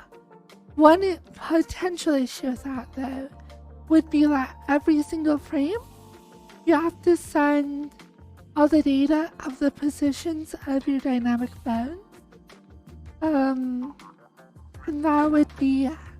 that starts to eat up some of the bandwidth of the communication between your CPU and GPU, so like your PCIe buses and all that. So I don't know. There are some trade-offs.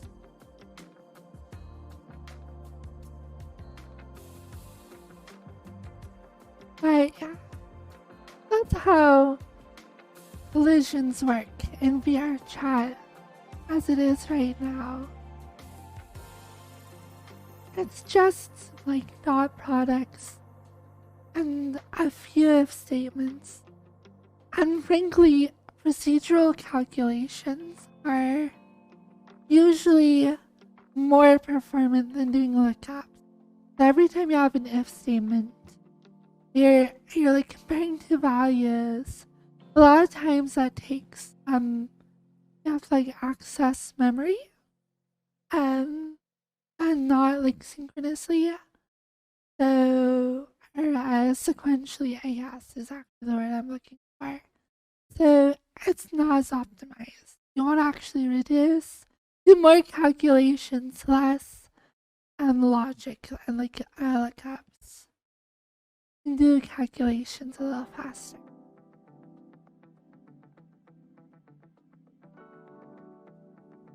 But that's what I'm really curious about. I'm really curious about what Fizzbone says. I'm curious how they had to reverse engineer this. And I'm curious if they just made it so it enables multi-threading, or if it actually uses the GPU. But it's really fascinating. I really want to see the code for Fizzbones.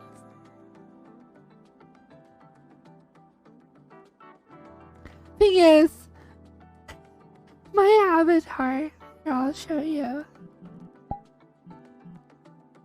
It's not pretty.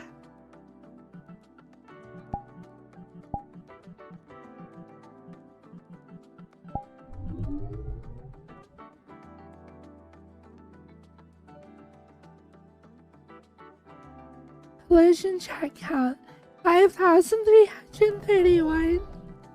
Oh my gosh. So, every single frame, my computer or anyone else showing my avatar has to do this 5,000 times a frame.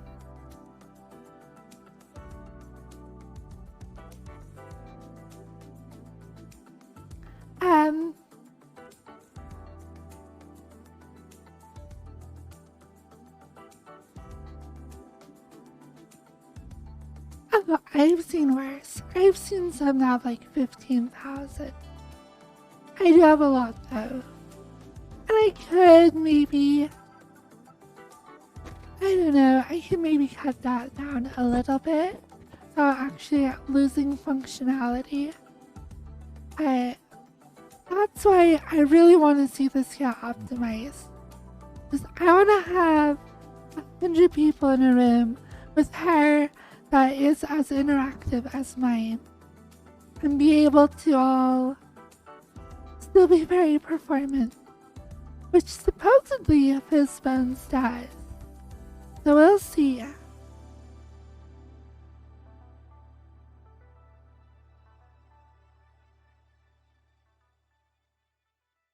Well, for my setup with the 3080 and the 9700K, right now my CPU utilization is at 100%. My GPU is bouncing around between 65 and 75. So my CPU is definitely the bottleneck. Definitely I should look into upgrading. So, my current frame rate, it is fluctuating a lot. Looks like it's jumping between 30 and 40. Kind of awful. Obviously my eye tracking usually eats up like 15% CPU utilization. When I turn that off, usually my CPU utilization goes down to like 85 to 90.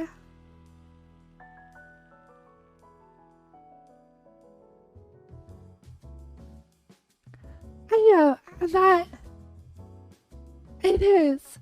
I learned how to program. I learned some coding.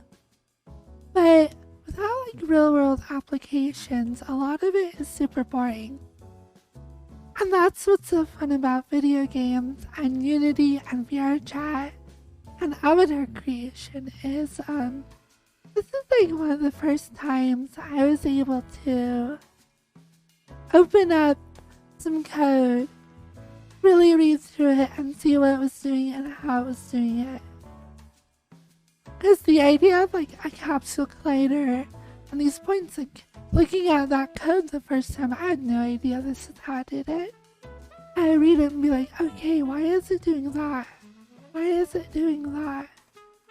And I was able to kind of reverse engineer the process they use and understand the math and the like logic they're using to sense collisions, which is a pretty simple thing to do, but I felt very happy that I was able to understand it.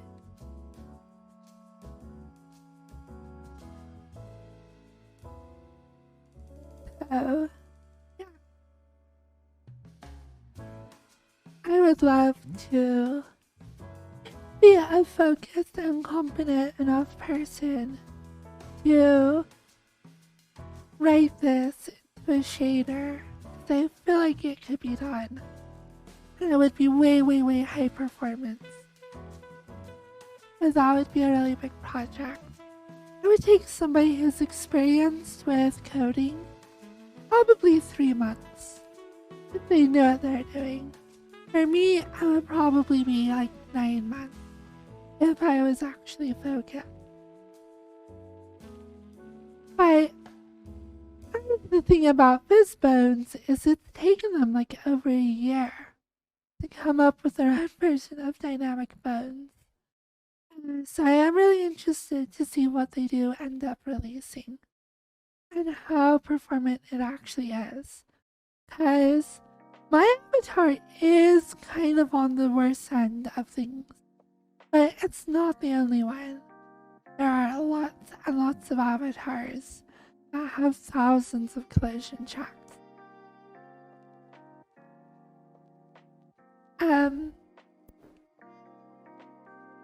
Yeah, because of it, I have hair that I can like do this with. I can like throw my hair out, I can toss over my shoulder.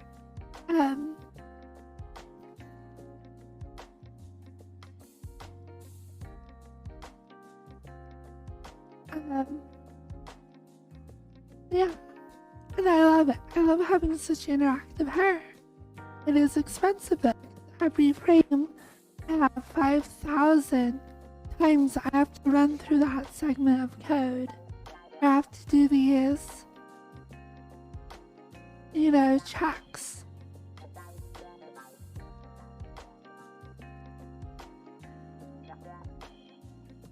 Honestly, a single line could optimize things quite a bit.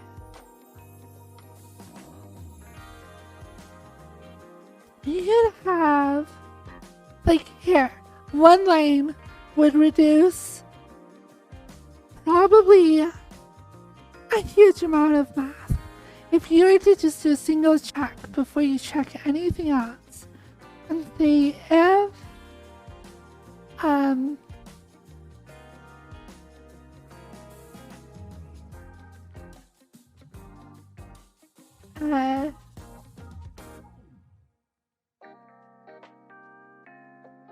square magnitude. I won't write the code out because it'll take me a second, but if you were to do, find this length here and just see, is this longer than this length plus the sum of the radii?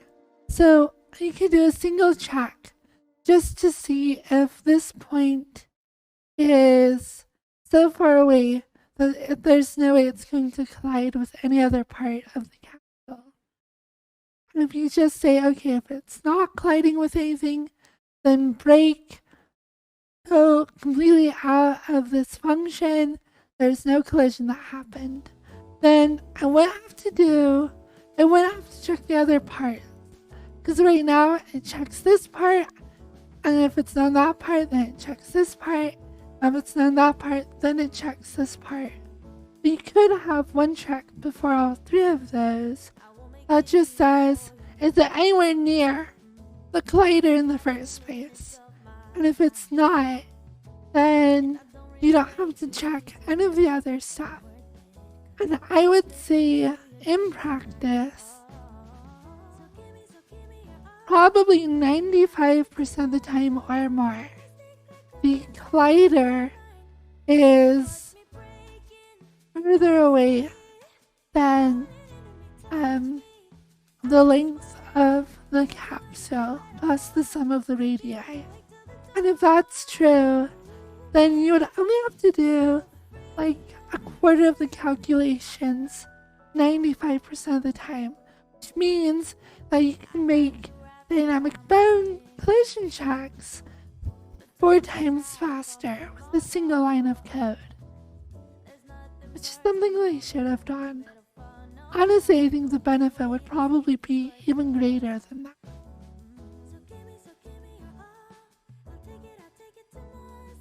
So, yeah, I wish I could test it, and I did try, but unfortunately, if you modify the script and then try upload an avatar, it'll be like, oh, that script's not a whitelisted script, and you won't be able to upload it. So I'll probably just does a checksum and sees if the script is on the whitelist, and it's not if you modify it.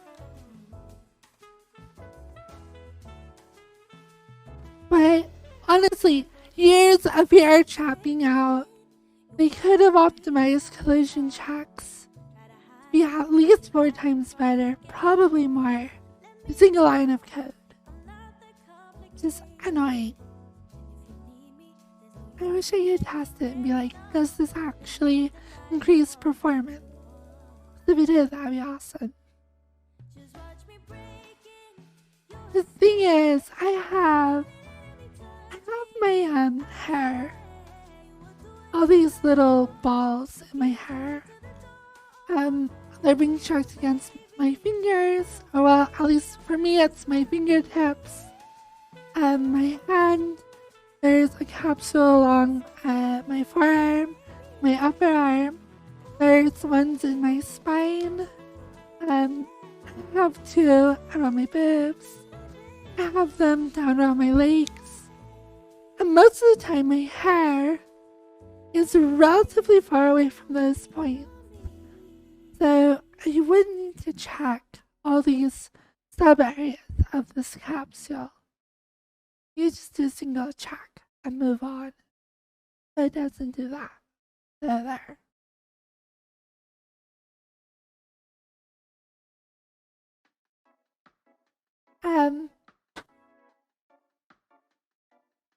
Yeah. And that way you can actually also do global dynamic bones. And frankly, with global dynamic bones, you can just do a single check to even see if avatars are close enough for it to even matter to run collision checks between the two avatars. Because if somebody is on the other side of the room over there, there's no reason to check if every collider in every one of my fingers and arms is colliding with every single strand of their hair. And it's not even just every strand, it's like every segment of every strand. But if they're clear over there, it's like, you don't even look at that, you know? But of course, if you do have a giant cuddle puddle of a lot of people on top of each other, you would be wanting to check all that. And that would be very performance intense. Because if you had 5 Firefoxes in a puddle, then it would be 5,000 to I don't know, the power of 4 or something. It would be a huge astronomical number. Very unoptimized.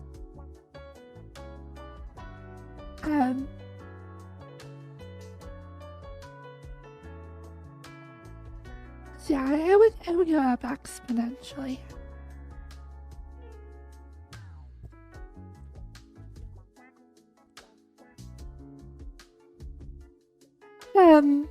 So what happens is every single frame, it will do collision checks for every active collider. And you actually, so in Unity, you have a dynamic bone script, and then you put a list of all the colliders you want it to check. So these shorter strands of my hair, I do not have collision checks with my legs. I don't have it with my spine, because I know that these short strands of hair are never going to contact the lower parts of my body. So I don't have all the other colliders listed in this dynamic bone. On my longer strands though, I do. So if I'm sitting down or laying down, my longer strands will roll around my body and look more natural. Of course, for other people, and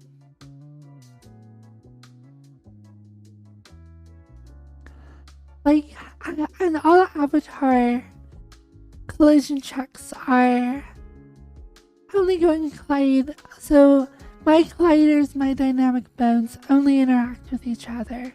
They don't interact with other people's. But I believe the way VR chat works is you have, I have to calculate all my collision checks, and so do you. Because I'm not entirely sure how it synchronizes position. But I believe all dynamic bones are calculated locally. Because you could potentially make a system where, my computer would calculate the dynamic bones on my avatar. And then it would just position all the bones and send, because my avatar has, I think, around 250 bones, which is kind of a lot. let's actually check. It should say.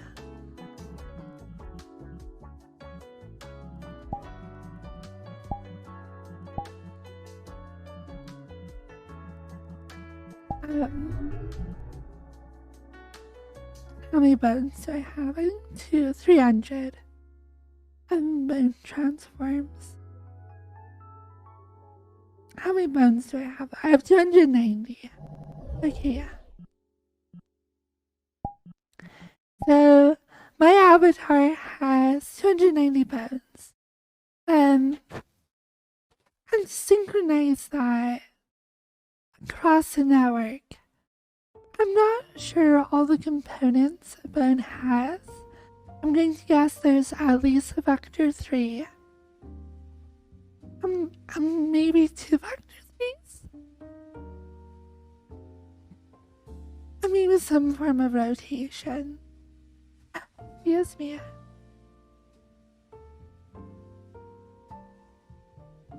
Well, my avatar is already, like, my physical movements obviously are already being uploaded to VRChat server and then going to somebody else's machine so they can see me move. So I know, I'm thinking at least the humanoid bones are being synchronized. Because the only thing telling VRChat or Unity that my hand is right here is my VRChat controller, or my index controller. So they do need to have that information. I don't know if they're just sending the actual location of my controllers and synchronizing that, and then having the humanoid rig being puppeteered locally on every machine, or if they're actually synchronizing the whole skeleton, but not dynamic bones. The thing is, if you were to synchronize dynamic bones, and the entire, like every bone in your avatar was being synchronized over a network, then I could have any avatar with however many dynamic bones I want. And then my computer could calculate all the collision checks, all the movement that the dynamic bone would do, and then just synchronize that skeleton to the network. And then you wouldn't have to calculate my dynamic bones. But I'm pretty sure that's not how it works. But if it did work that way, I mean, it's a question of how much do you want local machines to calculate versus how much data and bandwidth you want to have to use to synchronize everything. Because if you have everyone calculate a lot of stuff locally, and then you have them synchronize that, it takes a lot of bandwidth versus using a smaller amount of data and having that synchronize over a network. And then have everyone calculate everything individually. So, I don't know.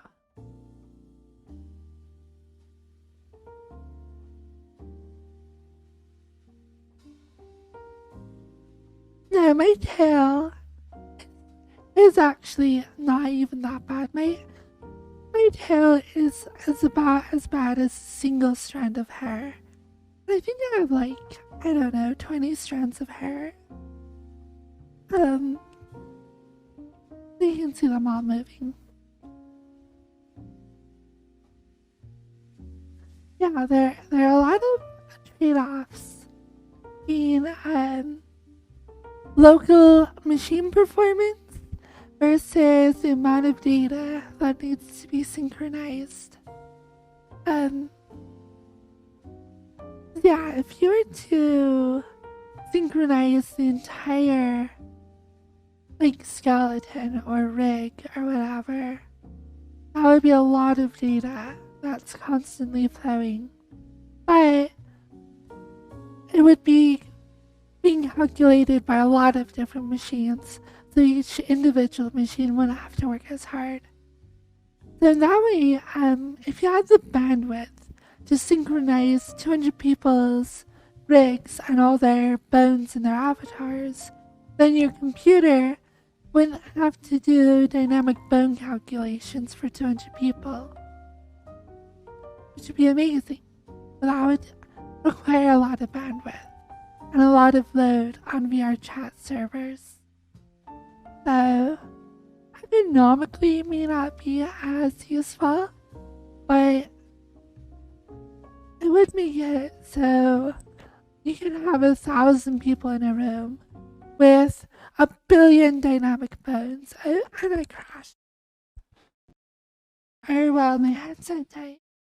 I forgot to charge my battery. It was only half charged. Oh no. Their battery is not even that charged. Heck. Let's try this one.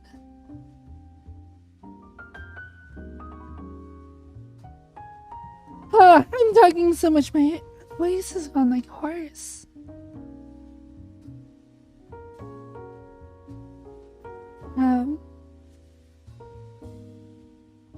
I'll hold it.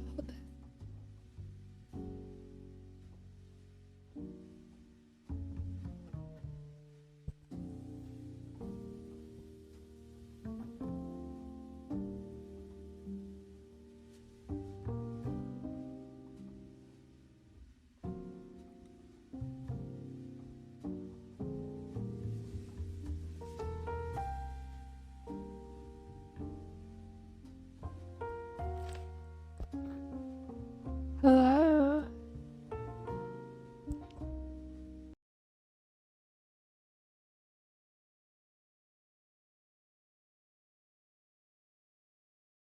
Oh, my voice is all...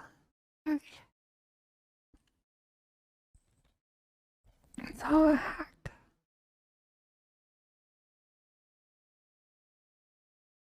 What the heck?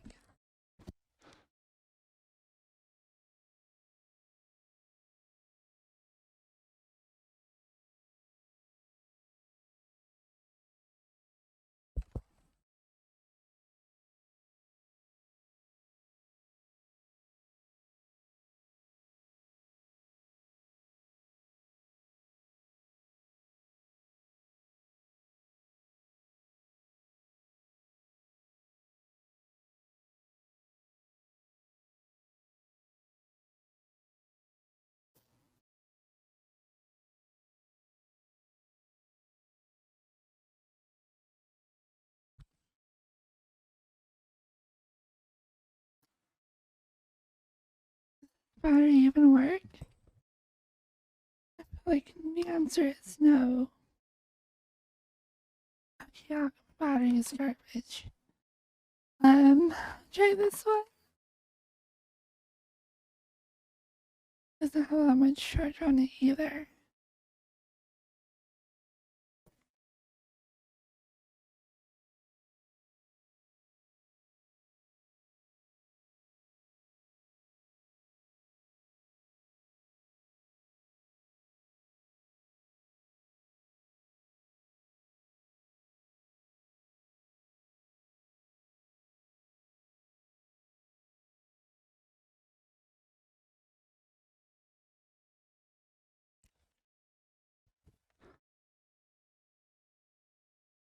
Uh, oh, my eye tracking is sad. Outside, I hear anything.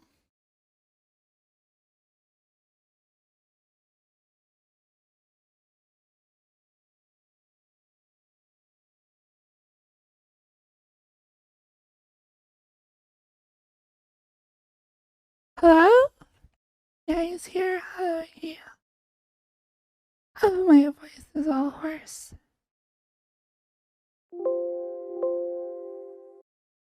Um, I don't know what's going on.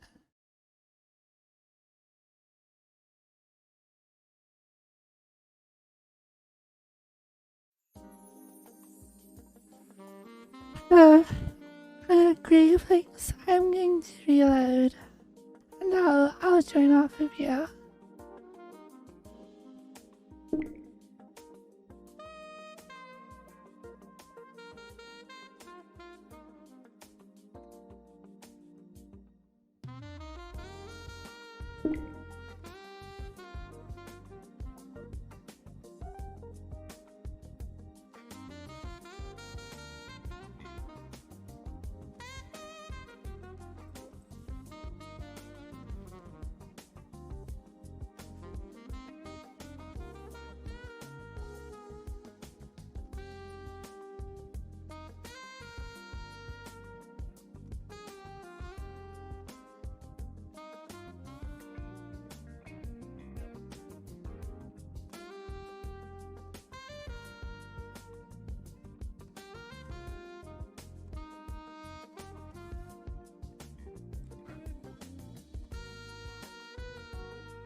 A bunch of friendos. I am probably turn off.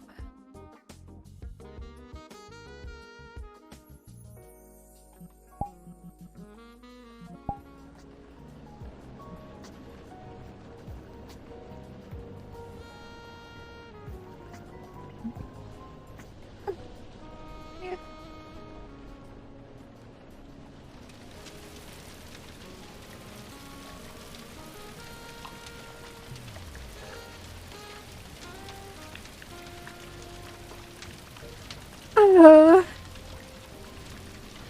I boxed my head off.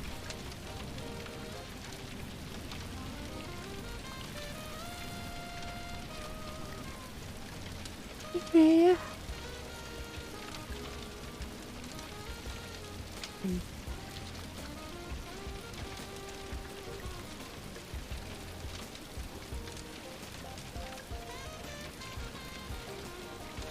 Max is right, but I got burned out in like 2 weeks. Not good. I don't know. I know intellectually I have the capacity to like be an engineer. Just I guess mentally and discipline wise, I come up short.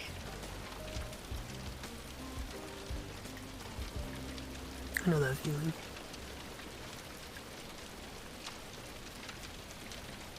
But I don't know what to do with my life.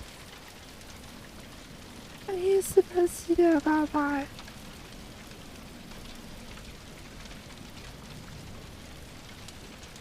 Yeah, streamer, I guess.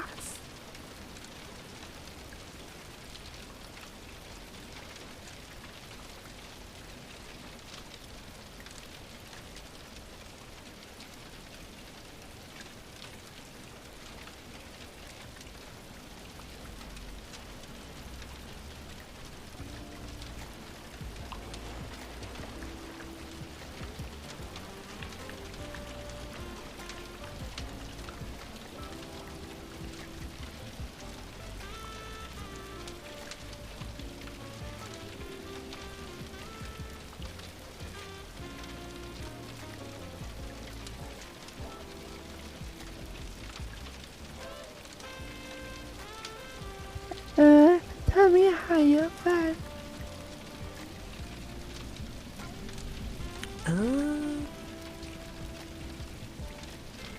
I've been super bored the last 2 days. I don't know.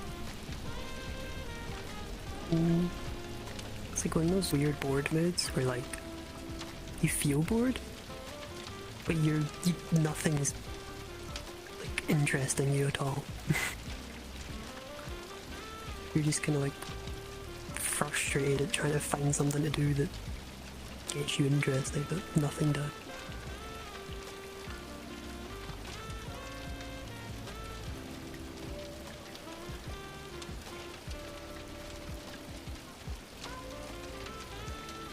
Couple of days, I've been getting on VR chat more when I'm off stream. And that's been nice.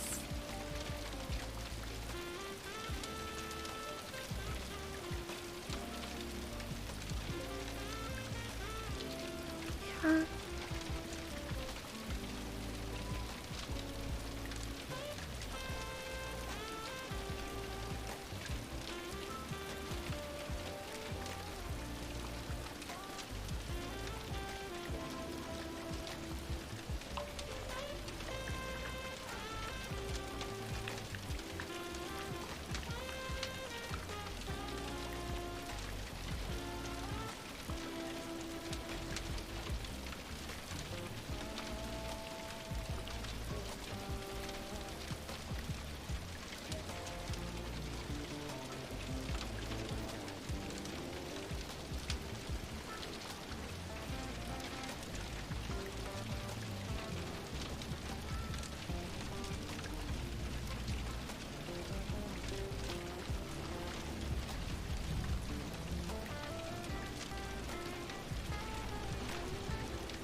Um, yeah, good night, sleep. How it is. Thank you for watching. I actually just talked way too much.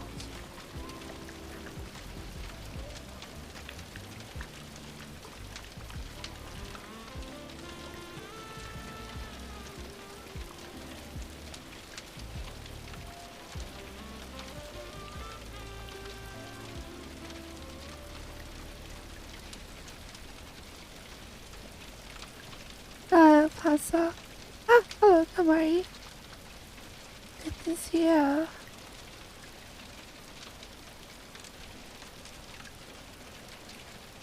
You should go near spawners. You can turn off colliders and charts.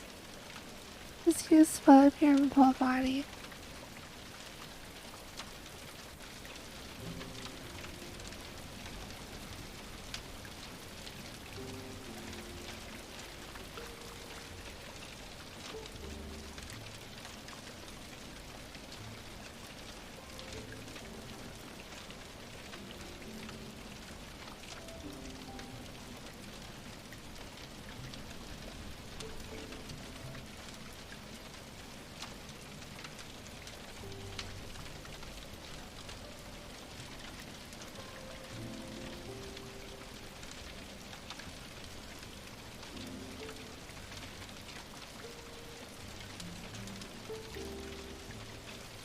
See you later, Arcox.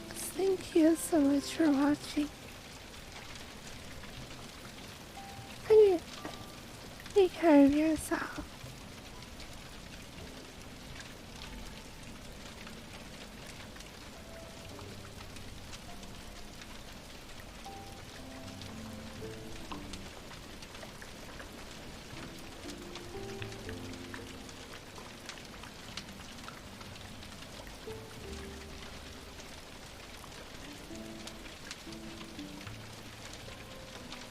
No, take care of yourself.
I might end my stream early.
I use it.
Yeah, and earlier the year.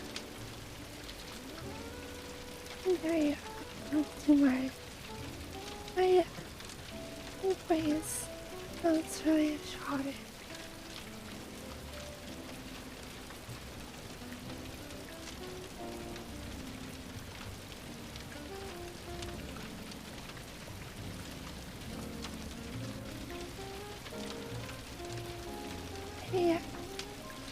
talk too much.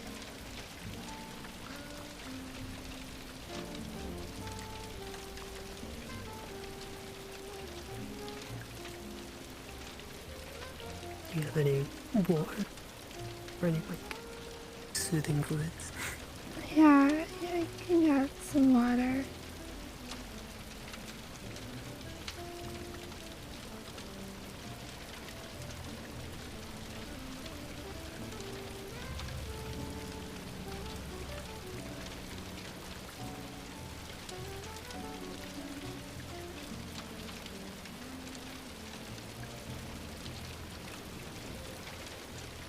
I'm gonna grab a pen.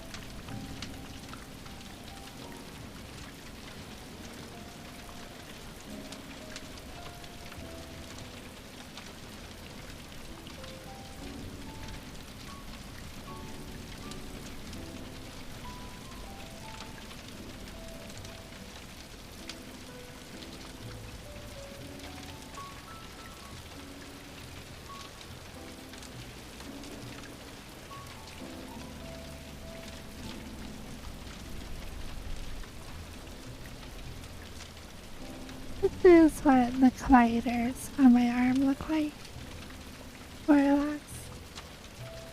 I have a big capsule for my upper arm, one for my lower arm, a sphere on my hand, and then a little capsule colliders on each of my fingertips.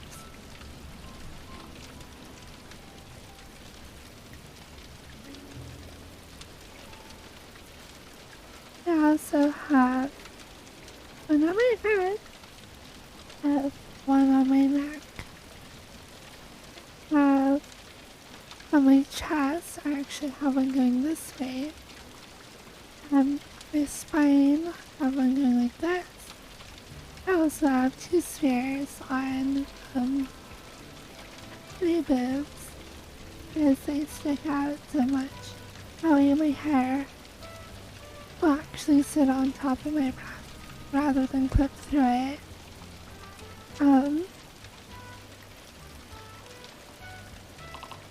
I have another capsule for my butt.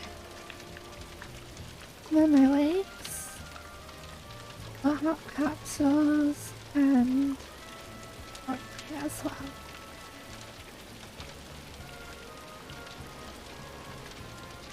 So that's how many capsule colliders I have on my body. Where did I put the white pen? Oh. Then, like, the short strands of hair have, like, 3 little spheres. The longer strands have, I think, upwards of, like, 15, somewhere 10 to 15.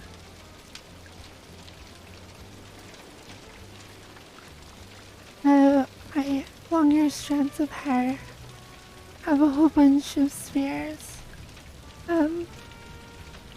Yeah, that's all the collision detection is doing. It's just checking to see if these spheres and these capsules overlap.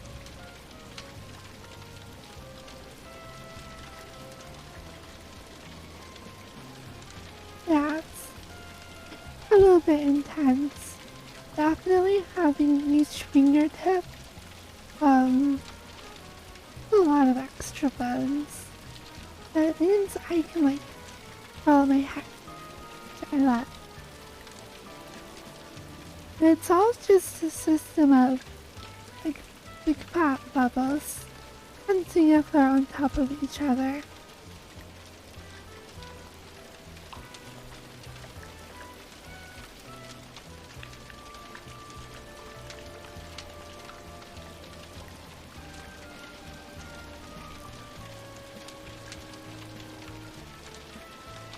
I don't know. my tail, like, because my tail is a single strand though, it's really not that bad.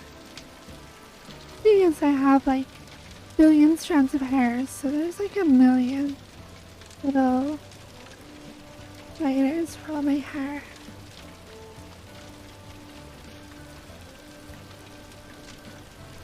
Yeah, my hair is definitely the least performant part of my avatar. By a long shot. In fact, without dynamic bone colliders, I can get this avatar to essentially be good. It's only the collision checks and dynamic bones that make this avatar so poor. Like, my material count isn't too bad. My mesh detail isn't terrible. And they're all a little bit high, but I could easily get them lower. The thing that's the worst about my avatar is my hair. But I love having long hair. It's actually one of the things that really drew me to this game. I could just have long, beautiful hair.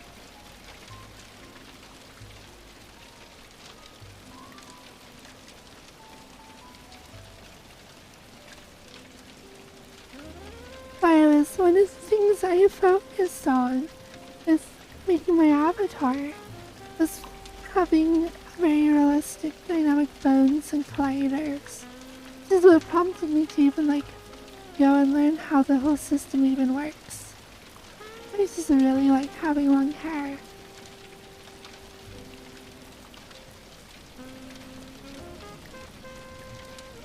I don't know.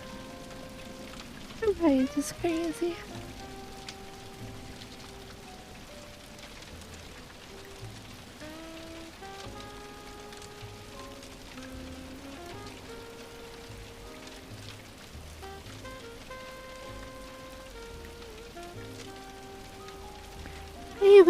Okay, so for most avatars, where did I put my pens again? Oh, they're over there. So for most avatars, you have your head bone, and then you have all your little hair bones. Into that.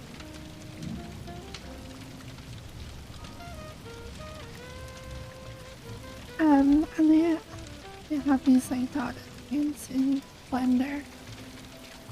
Now VR chat, when you're in virtual reality, it takes your head and it shrinks it to 0 or close to 0. And that transform also applies to all the children. So all your hair gets shrunk down. So when you're in virtual reality, you can't see your hair.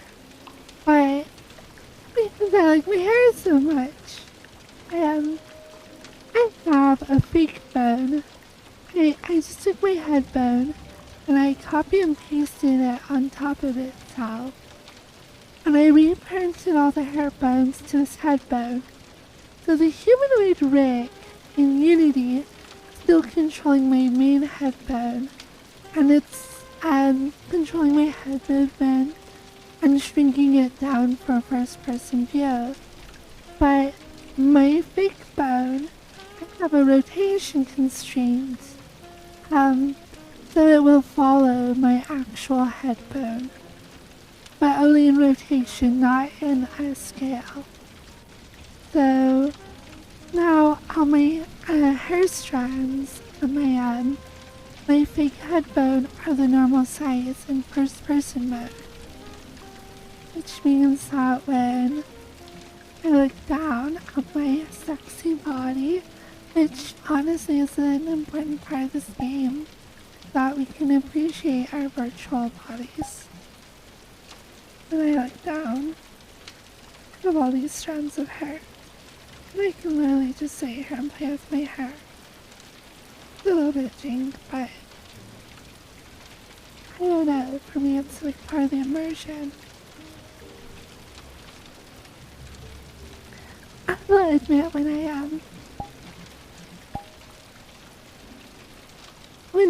have sex with people, when I'm like over them, I'm on top of them, my hair like hangs down on either side of my body and like touches their chest. And for me, that's like so sexy. I love feeling beautiful and like having that to me, having long hair is a very feminine trait. I was raised culturally. So having that in an intimate setting is like very validating and rewarding to me. Oh no, I like long hair. I like to try to say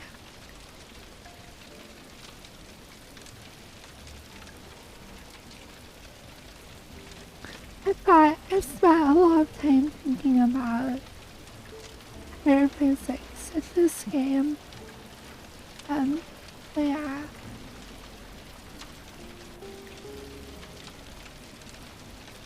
Oh, I definitely think men can rock long hair as well. It's just to me, it's generally a feminine thing. I think girls with like short hair can be cute. But definitely for like my own preferences and like for myself, it's more have long hair.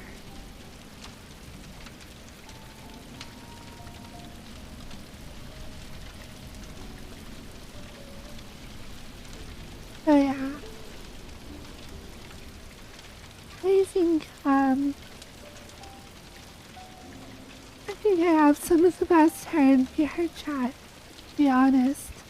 I haven't tried out a lot of other people's avatars, but when it comes to having hair that moves somewhat naturally, and you can also see it in first person, I have seen some avatars that let you see your hair in first person, but that's pretty rare.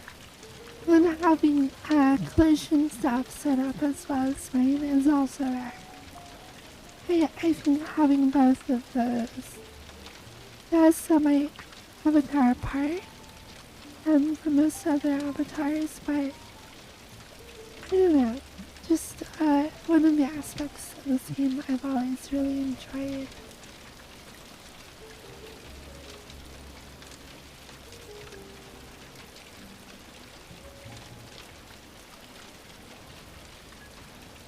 So there you go.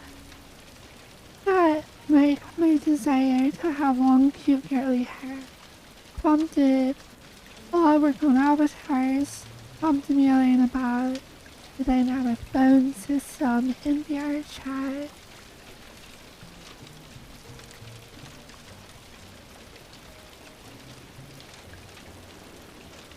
Yeah, and like IRL, I'm trying to grow my hair out. It's taking forever. It is about a little bit past shoulder length. But not even evenly. It's like, I don't know. I've had like 2 haircuts since I started growing it out to try and like. Here's one of the sad things. If you just have short hair and you let it grow out, it turns into a mullet and it's gross. You don't like mullets. I definitely do not want to have a mullet. So I'm gonna get my hair cut to at least give it some feminine shape and keep it from turning into that. So, I don't know. Still waiting for it to get like really long. It is filling out more. There was a while where like my back hair, or not my back hair, but the hair in the back, started to reach down into my back, but it was really thick. Because the hair on the front of my head only reached like halfway around my head, so it wasn't really contributing to the volume, like down by my neck. But with the head haircuts, and more time passes out, not only is it getting longer, but it's also like filling out more, which is really nice. No, IRL my hair isn't very curly. It's very slightly wavy, but not a whole lot. as my hair goes out, it will look like this. You know, where it's mostly straight, has a tiny bit of shape to it, but not very curly. So yeah.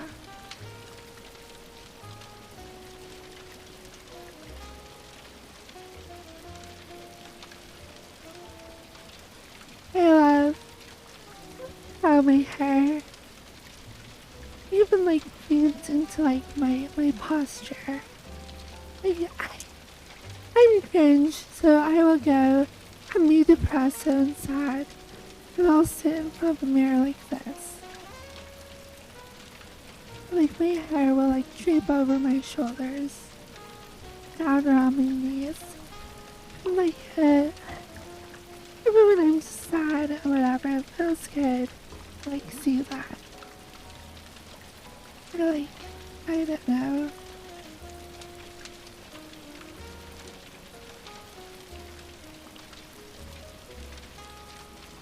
And Maya's calling me.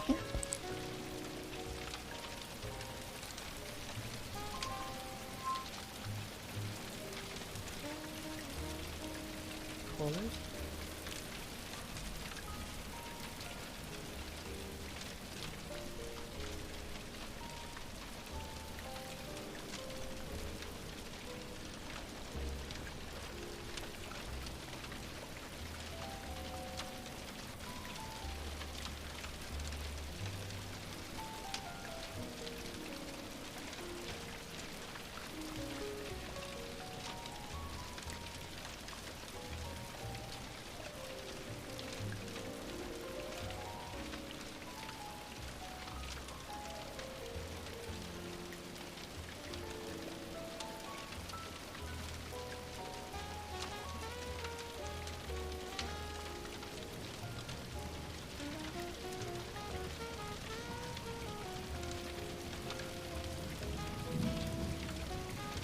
I don't know, like, when I switch out of this avatar, let's see, because sitting here I have a mirror on, I have friends, I'm streaming.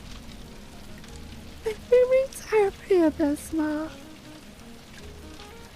Only like 20 frames per second on average.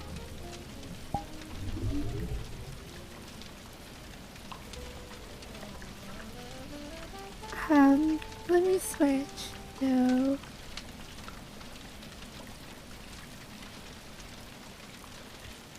I have an avatar with all the dynamic bones disabled.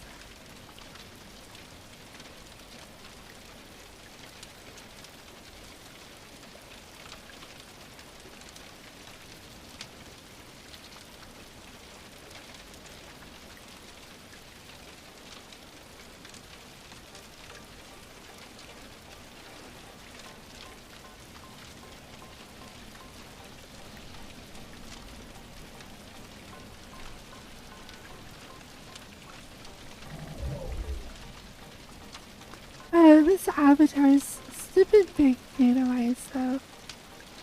Because I messed something up when I was uploading it.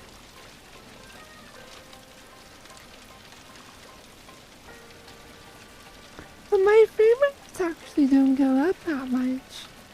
My CPU utilization is still at 100. My frames are still bouncing all over the place. Let's see, what's the VR chat? Loading's when you say about my frame rate.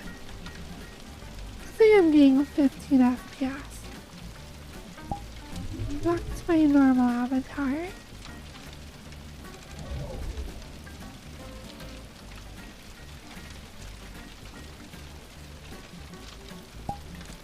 Now it's like 13 FPS.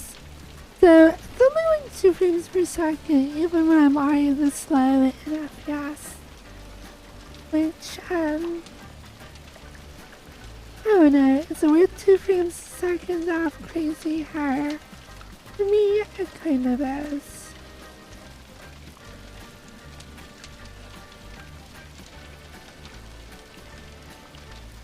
Oh, Ishwala, don't forget wireless. The encoding and compression required to run these like high resolution displays over a relatively low bandwidth requires a lot of compression, which is also done by the CPU.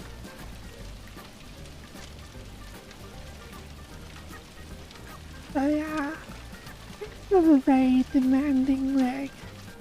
Very demanding use case.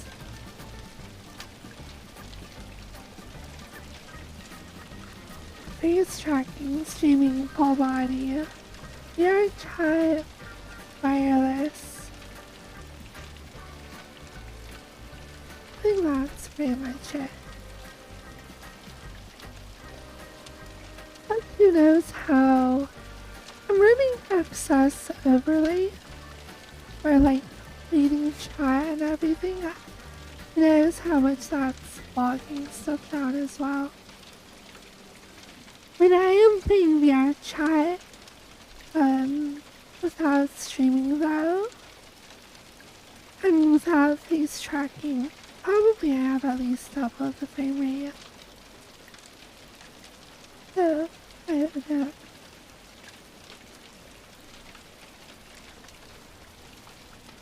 This world isn't very good performance either. Super pretty though. I really like the fog and the rain.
It is interesting to think about though. So my hair has 5,000 collision checks every frame. And if I were running at 100 frames a second, which my headset, the maximum frame rate is only 90, I will round it up to 100 for easy math. That's 500,000. Spam requested. Okay, I'll see you. Bye. 500,000 collision checks a frame. Or a second. It was 5,000 a frame. We had a theoretical 100 frames a second. That is 500,000 collision checks. It would have to do a second. Now my processor runs somewhere around 5 gigahertz. So that's 5 billion cycles.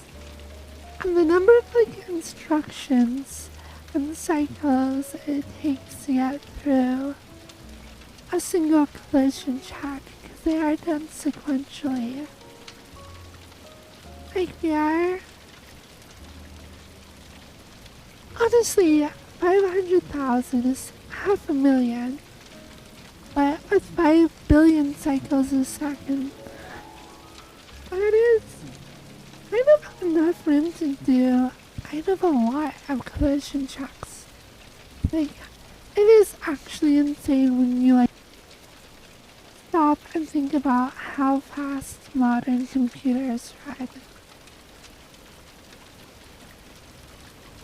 Like billion cycles a second. Is that my 5,000 collision checks per frame, which at 100 FPS would be 500,000 or half a million. I don't know, if it takes 100 cycles per collision check, and we're talking around, which I think it is less than that, by quite a bit. But still, what are we thinking? Like, 500,000 times 100 cycles would be, like 50 million? Right? So, it takes 50 million cycles, per second, just for my hair. That's still, I think, like less than 1%, or about 1% of my CPU's utilization.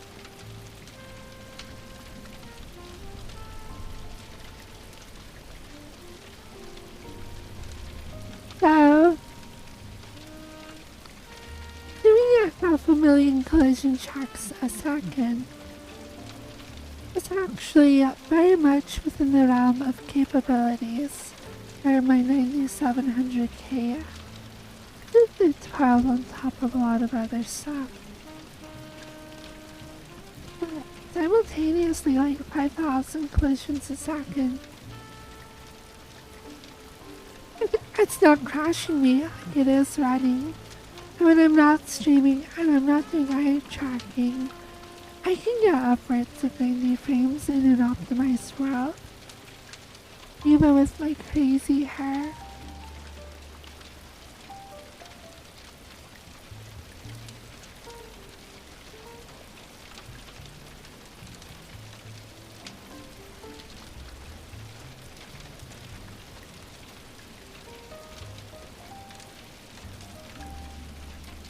It is insane though. Like, think about it.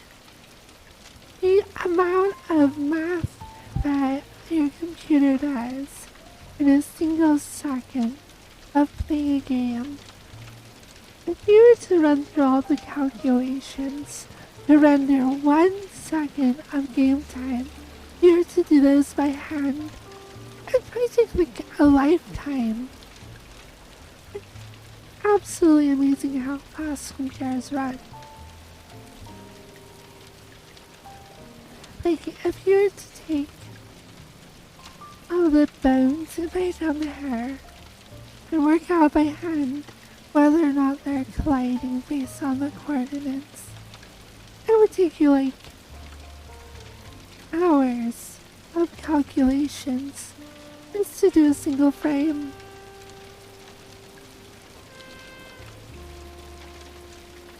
And that's only a single aspect of what my computer is doing right now to like render this scene.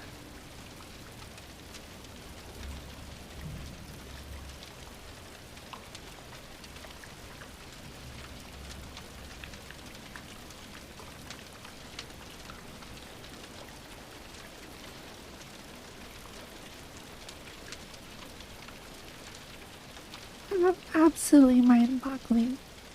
Like, think about that. The calculations your computer does for a single second of gameplay would take a human over a lifetime to calculate. Does it all in a single second. So fast. Putting a single second into it. You know, cutting it up 5 billion times.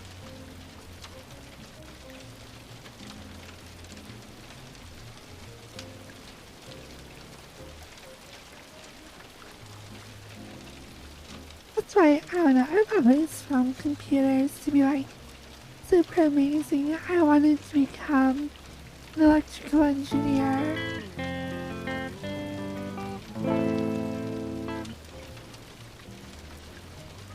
We're sick, thank you. Thank you for the sub.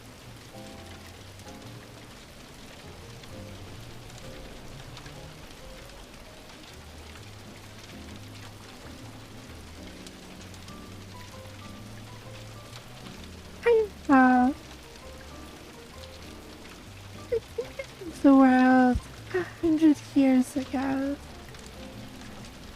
My computer has done more math to make my booba bounce over the last 5 minutes than has been calculated by all of humanity from its dawn up to like probably 100 years ago.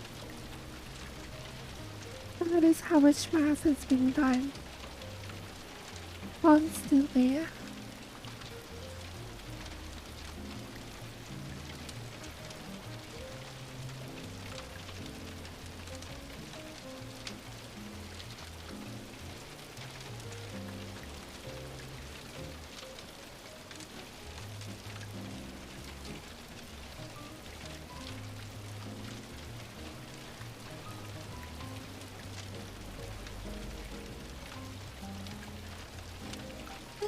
Being the market, and because my butthole, still, the mash is still having math done on it. It's probably more math happening in my butthole that nobody can even see than was done for the entirety of all NASA missions from the origin of NASA up to like 1970. All the Apollo missions, all the math and computer stuff and calculations done to get man to the moon and back a dozen times is less than the amount of math my computer is doing for my butthole in the last 15 minutes. I mean, yeah, that's the world we live in.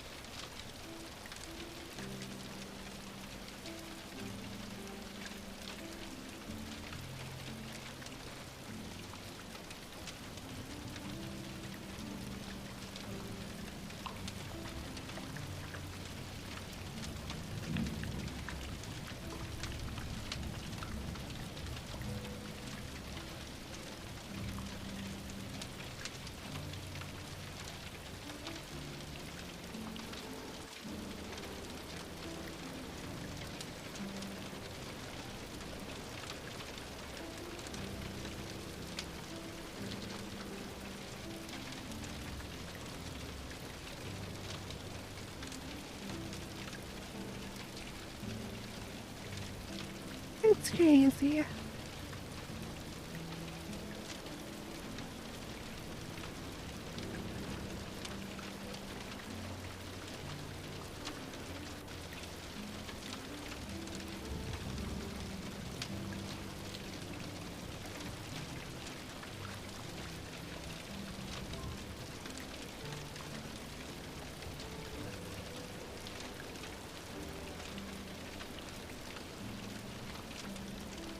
It's actually like,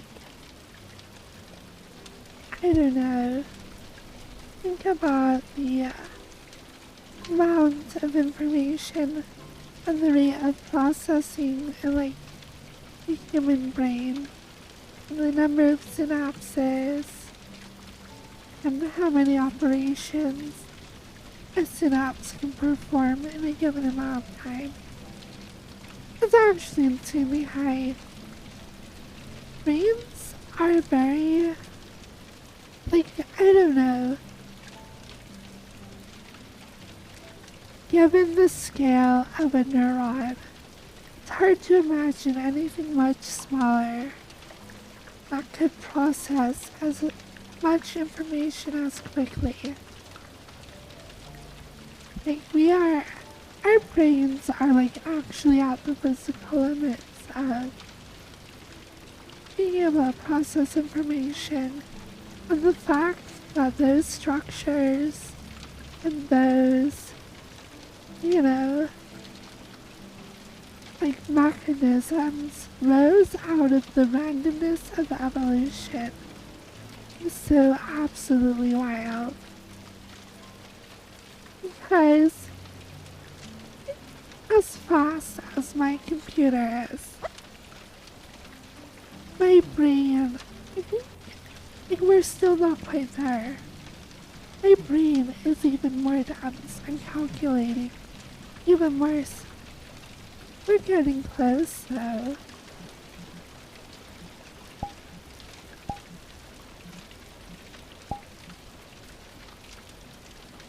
But yeah, the fact that like the microorganisms and stuff, we evolved such complex brains and neurons and cells that can process so much information so quickly. Crazy.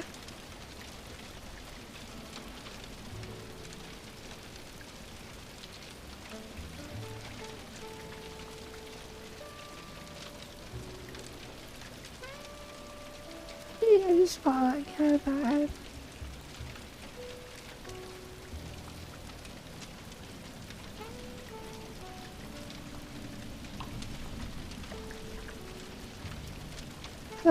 Yeah.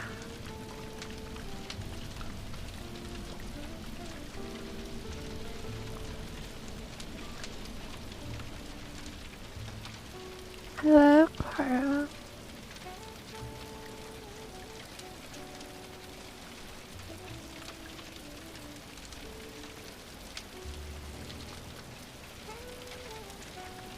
Happening. I ended up talking way too long. My voice went a little hoarse. But I've just been chilling with Kamari. Ray Weeks was here a second as well. I was just having shower thoughts, I guess. Or like, I guess for you it would be weed thoughts or whatever.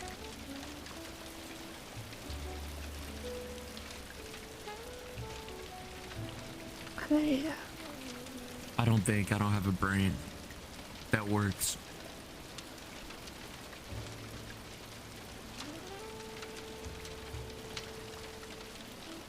Let my mouth do the talking.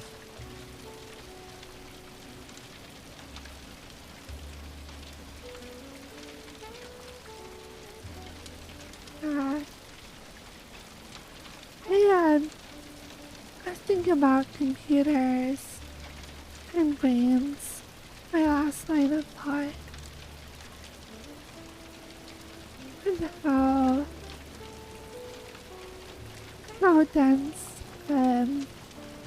like how information dense our brains are. How amazing it is that, you know, that our ability to process data in a relatively small finite space, you know, evolved from like absolute chaos and evolution. I mean, I'm sure you could get far more information processing done in a far more dense space than what our brains actually do. But it's still super amazing.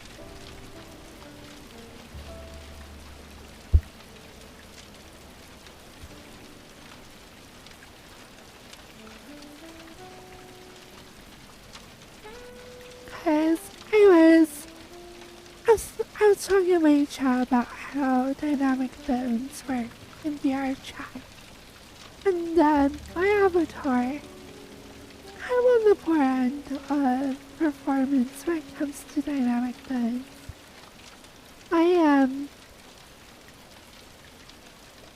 avatar has 5,000 collision checks, which means every single frame your computer has to check 5,000 collisions. So it's checking if, you know, 2 points are close to each other. I mean, we can't go into detail, but essentially that. It's doing that every frame.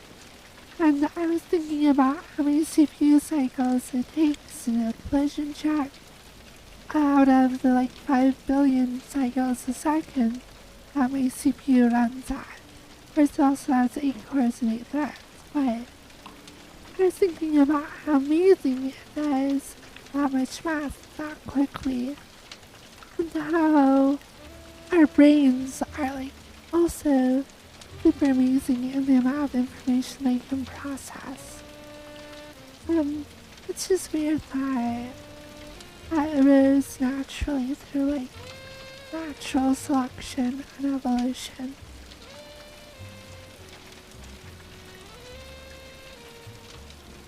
It's I don't know. I think the verdict is still out on how common life really is in the universe. So far, we haven't found it anywhere except Earth. Yeah, on Earth, we find it everywhere. So, does it exist on comets? I don't think we've actually found actual life on Mars or Venus or anywhere else.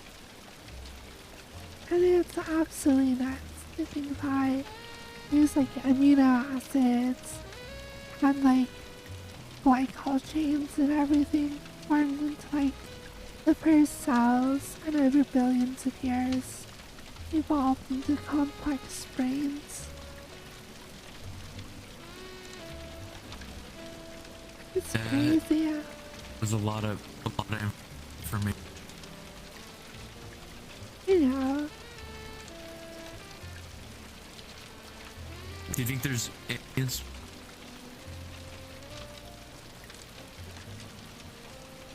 Probably.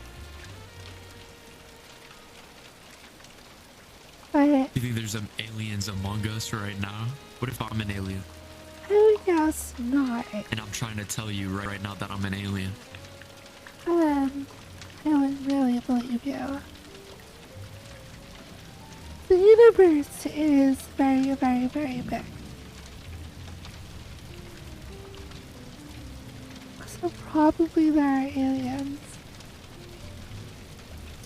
But in our exploration of the solar system, we haven't seen a lot of life. So maybe there is life, but it's 100,000 light years away on the other side of the galaxy. Or further still in Andromeda. Or what, further and further away in one of the many other billions of galaxies. So it's possible there are aliens out there, but we'll never see them, as they are many hundreds of billions of light years away.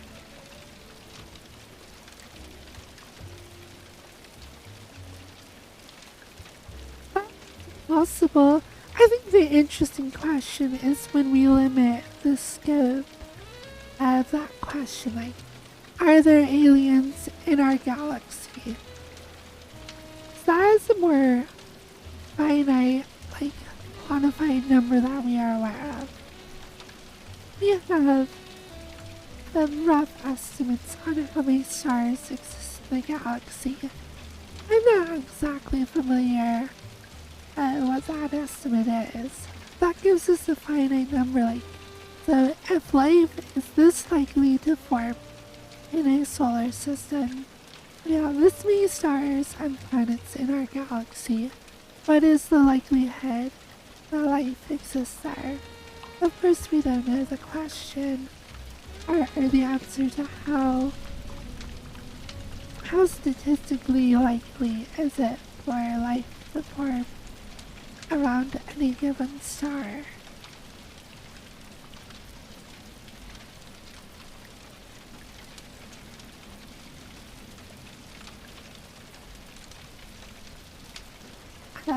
Yeah. But from what I understand, unless we find some faster than light way of traveling, we will never ever explore outside, physically explore outside of our own galaxy and potentially Andromeda and a few smaller local galaxies, mini galaxies. Our local group is pretty much all that we will ever likely explore unless we can find faster than light travel, because the rest of the universe is expanding further and further away from us at a faster and faster pace because of dark energy. So it's unlikely that we will ever go beyond our local cluster.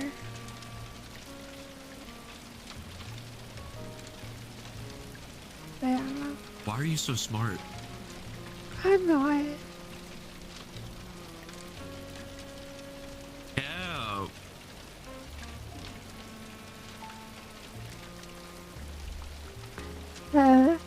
But yeah, it makes the question, are there aliens? It's like, it's just, are there aliens in our galaxy? Or at least our local cluster? If there are aliens out in the universe, very unlikely we'll be able to interact with them.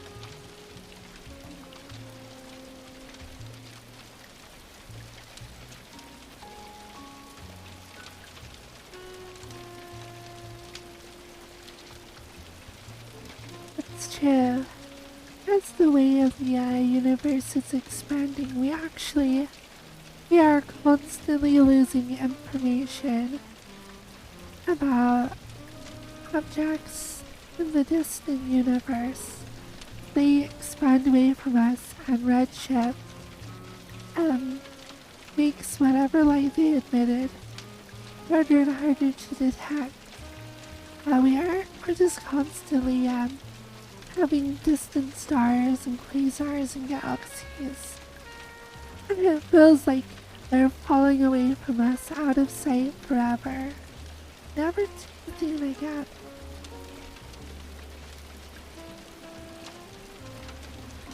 And the only objects that are close enough to be gravitationally bound is like our galaxy, Andromeda, and a few other smaller groupings of stars. The rest of the universe will slowly slip away. That is, given our current model and understanding of the universe, which, if I'm being honest, I question its accuracy. Ow, I keep biting my tongue.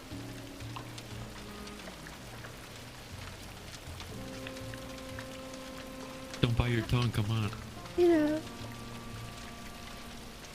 like, I think, from what I understand, dark energy is a thing that's what we use to explain the acceleration of the universe. But given how rapidly our models of cosmology have changed, I wouldn't be surprised if new studies and discoveries in mathematics bring to light other explanations. But given our current models, that seems to be the case.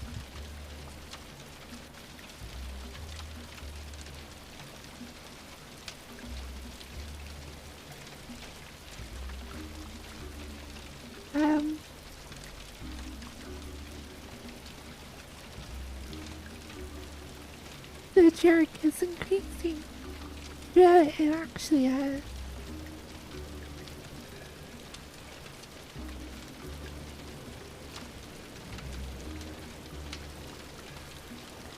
Yeah, Milky Way and Andromeda are going to, apparently they are going to like pass through each other kind of a couple times and morph into like a single galaxy. They are? Yeah, our galaxies are on a collision course. And they'll eventually merge into a single one. The thing is, even though they're full of billions of stars, the actual likelihood that any of the stars will collide is very, very low, as space is so ridiculously full of, well, emptiness. Even though our galaxies will collide and merge, the number of actual collisions will probably be very, very low.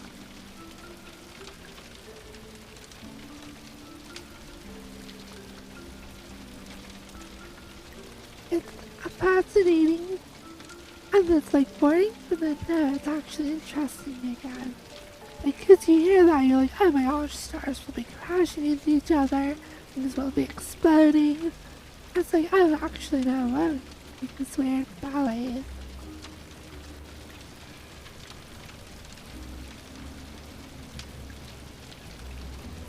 Um, James Webb, I haven't really checked up on that for a month or two.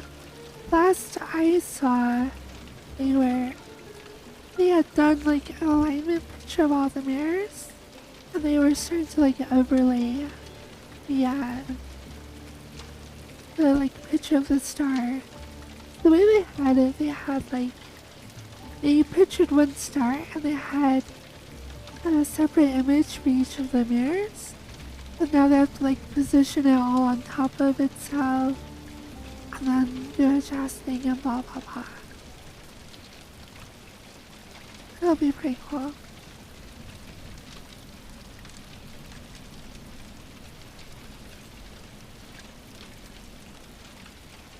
I know they're coming around. July. Oh, very cool.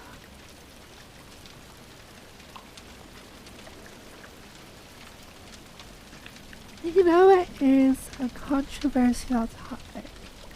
Is SpaceX and Elon Musk. I love SpaceX, I'll say it. Huge fan girl of SpaceX. And I think Elon Musk isn't the worst guy ever, but he's also a billionaire. I think by default, to be a billionaire, you have to be okay with stepping on people, like, a lot. So, definitely not the best guy, but not the worst guy either, I don't think. I don't know. At least he's like, he puts his money towards shit. Jeff Bezos don't do shit, basically. Yeah, and I will say, like, Origin, like Blue Origin or whatever, it's a heck of a lot less interesting than SpaceX. Blue Origin is like weird space tourism, which is kind of interesting in a weird way, but also not really. Whereas SpaceX is a much more impactful change in how we do space travel. It'll have a lot more utility and purpose than Blue Origin. So, I don't know.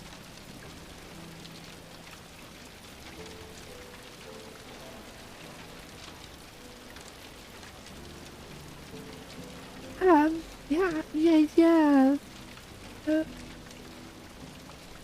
There you go. Okay, thank you, Gilmore.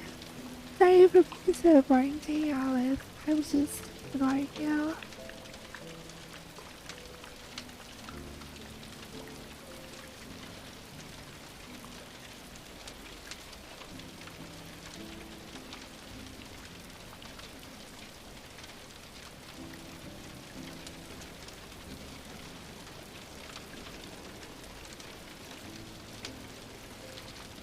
Hi, Gamori.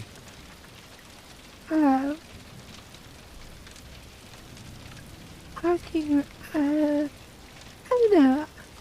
If there is super intelligent life. I mean, I remember watching a Koenigsegg video talking about whether we can reach out to them or not, if it's a good idea or bad. Frankly, if there is some super advanced civilization, there's not a whole lot we can do to either reach out to them or to mask ourselves from them. Like, we've already had radio transmissions go out to space, made a lot of noise from broadcast towers. Simultaneously, though, the galaxy is so big that the bubble created by those signals going out is relatively small. But given how weak they are, the inverse square law means that they become so impossibly difficult to pick up. I see it further and further away that I think the bubble we project with our own presence is very, very small. So, I don't know. There's not a whole lot we can or cannot do to encourage or discourage some other extraterrestrial race from doing anything to do or for us.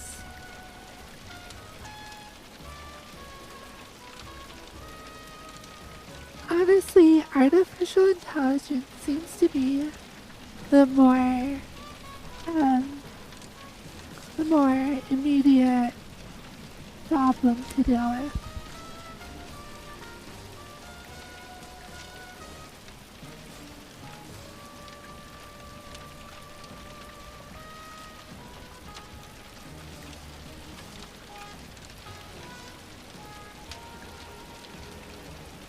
I love, like, I started talking about, like, Dyson spheres and stuff.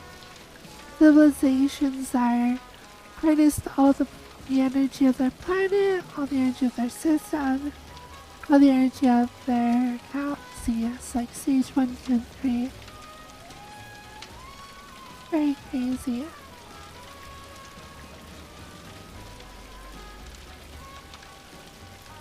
I think humanity's like a 0.6 or something on the scale. Actually higher than you would think. We're not actually like 0. Certainly we'd still get squished by anyone who's at 1 or higher, but we're not 0.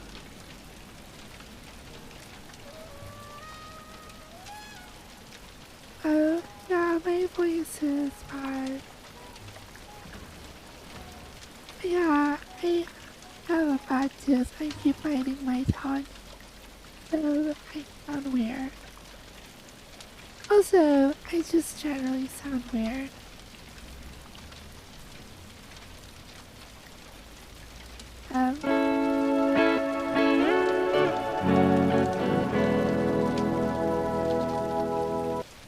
Gosh, thank you for the raid. Oh wow.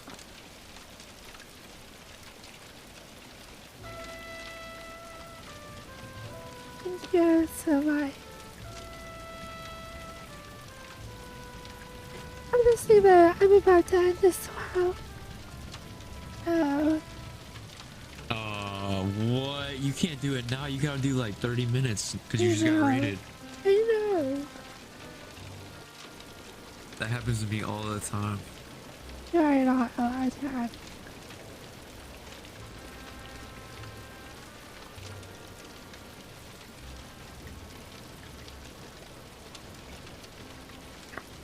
Guys, I just went from like a jamming party to like super chill. We're just sitting and talking in the rain.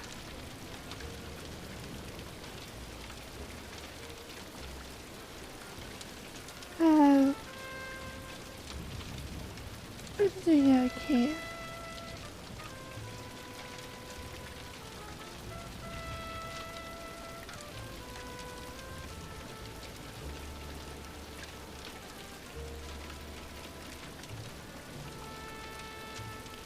You try not biting your tongue.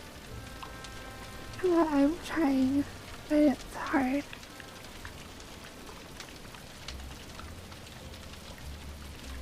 And also, if I'm being completely honest, that wisdom tooth that started to stick out part of, I was altering my bite. And so the broke and cracked, like now my bite has been altered again, so now my whole mouth feels weird. Also, I'm not using my normal microphone, so that also makes me sound different. Plus my nose is super congested.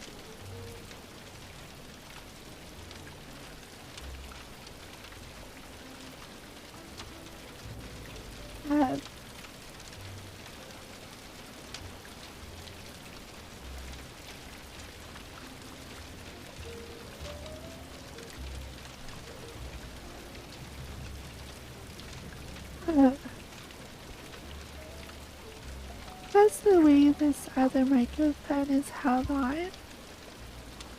It's got this like wire band that goes around the back of my head. It's kind of uncomfortable. Kind of giving me a headache. Just that.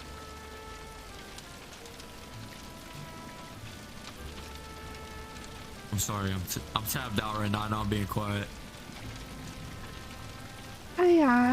The ladder. It just costs a lot of money.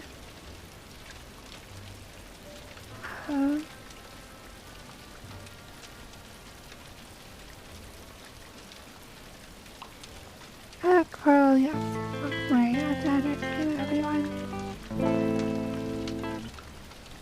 Yeah, hold on. Give me like 2 more minutes, and then I'll close out of this. Give me a second. I'm just trying to finish up something. In 2 minutes to finish. Okay, no, that's no. Never mind.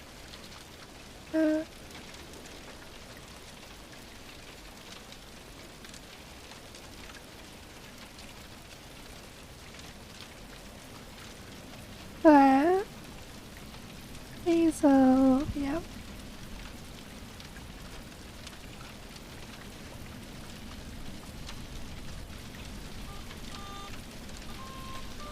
Carl's looking at Peter again.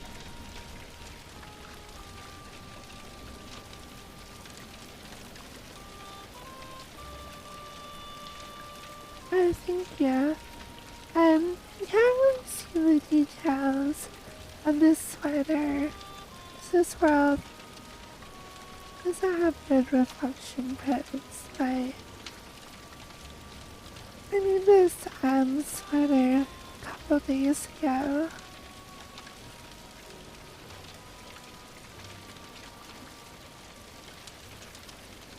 Yeah, girl, I'm gonna drop a portal.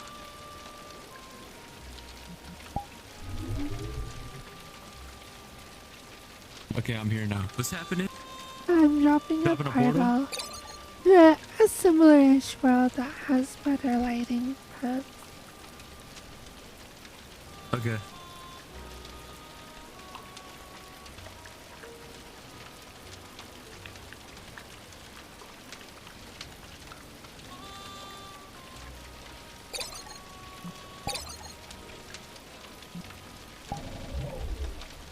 Oh crap! Oh, I hit go. I didn't hit drop portal. I'm so dumb. Portal absolutely yes.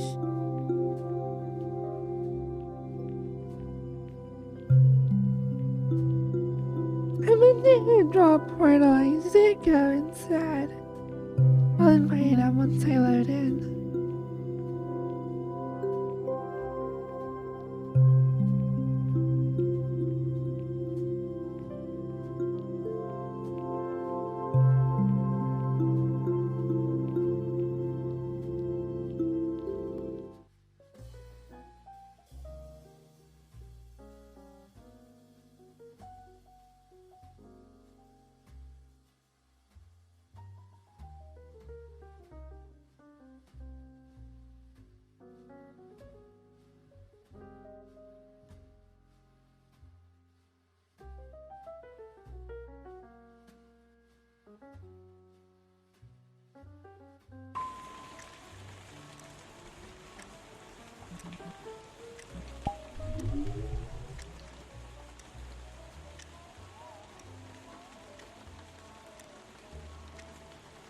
Lumen, I'm no longer alone.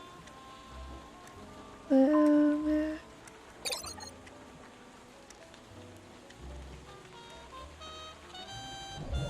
Oh, crap. I didn't drop a portal. You didn't even drop a portal. You I know. bitched me. I'm sorry. I screwed up.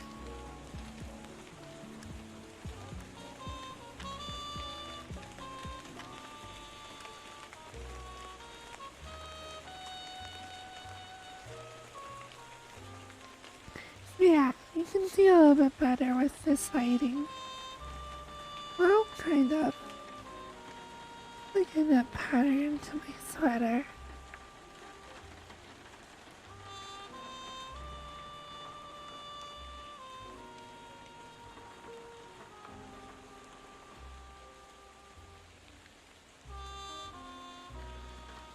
I'm gonna turn off the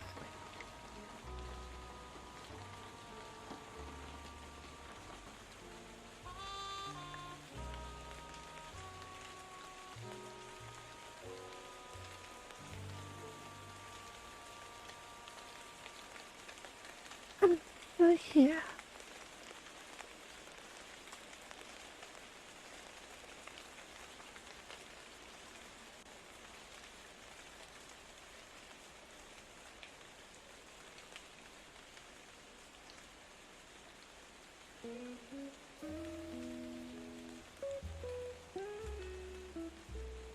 So, Carl, how did your night go last night? Hey, last thing I remember, I just drunk a Giant Loco, and then you decided you're gonna do something, to combat it. Something to, like, relax and make you sleepy. So how'd that go? It didn't work. I stayed up for like 8 a.m. It was bad. I shouldn't have drank that energy drink. I don't know why I did. I drank it at like 5 a.m. Do your energy things early in the morning. You're crazy. What did you end up doing? Well, I poured it for me to drink around like 12, so I could stay up and be energized for streaming shit. And then I forgot to drink it. And then when I ended stream, I was like, well, I'm just gonna drink it. I already poured it. Yeah, Then I chugged the whole thing.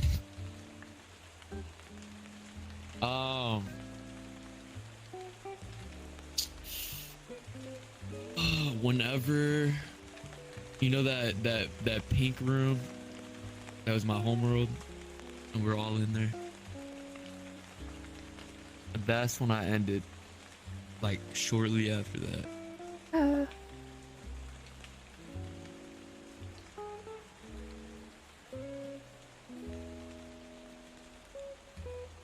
had a lot of fun yesterday? on the stage. Oh yeah, I had a really good time yesterday.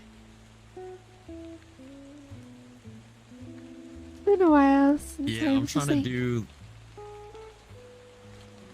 to do some late night, I don't know, it's not set in stone or anything, but I'm trying to do late night RP shit. Sure. Just whoever wants to come, you can. It's been a while since I hung around another streamer for a long time. While they're streaming.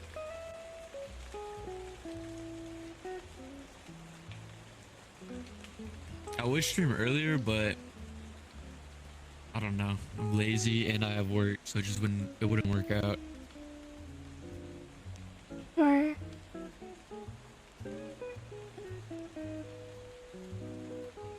I'm about ready to pack out myself. I am. What did I do? I stayed up with everyone till Yeah, you were up 6 super late. a.m. Yeah. Then, I don't know, I was probably on VR chat at 7 a.m. And I got off. I, watched YouTube for an hour.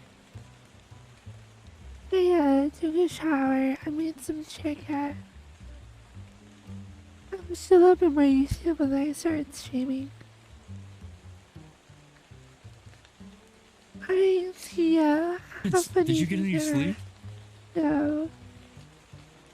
I No? stayed up all last night. That's crazy. But yeah, I'm really tired right now. I was gonna end stream a little early. but I gotta read it. Which is awesome. I'm also super tired.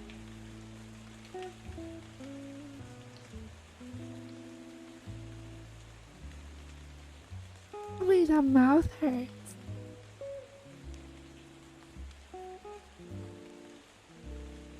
You should, I mean, if you're tired, you should just go to bed. I don't think chat's got a problem with that. Yeah, I just don't stream as much as I should. I don't know.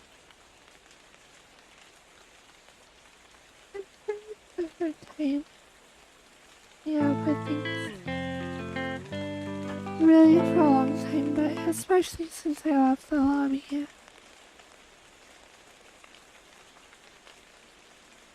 Lexi, thank you. Oh my gosh. Thank you for 5 subs. That's huge. Thank you.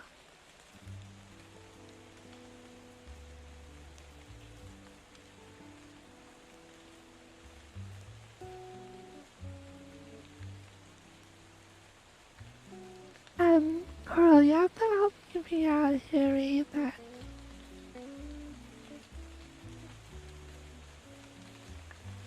I have to help what? So sorry. You have to help me figure out who to read. Mango, Margot. I didn't even go on And VR that's all I chat. see on my chat. What do they have to do? I don't know what Mango's doing. I just see my chat arena. Hold on, let me open up I'm Twitch. opening up Twitch as well. Margot's playing Slime Ratcher, and Mango's playing Elden Ring. Oh, yeah. Oh, and Sari's live. If she's on VR chat. Or he's on VR chat.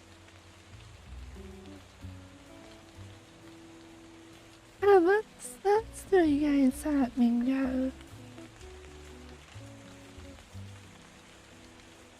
What do you mean she hasn't unmute anymore?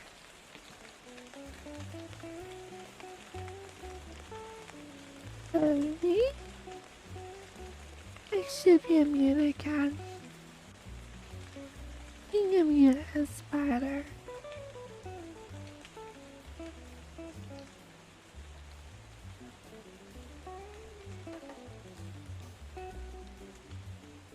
Cuter when I show my dumb mouth.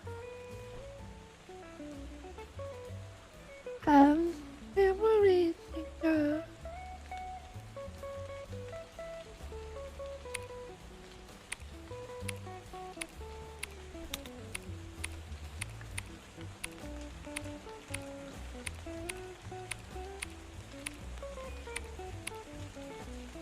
I'm watching some guy play Clone Hero yeah. right now.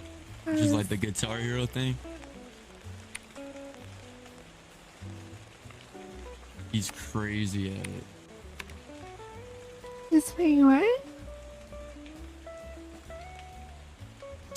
Clone Hero. It's like PC version of like Guitar Hero. You could do like custom songs on it. I know a thing called Rocksmith to play like an actual guitar. You play guitar? Yeah, a little bit. That's what the hell? I didn't know that. That's pretty cool. I've only played it on stream a couple of times.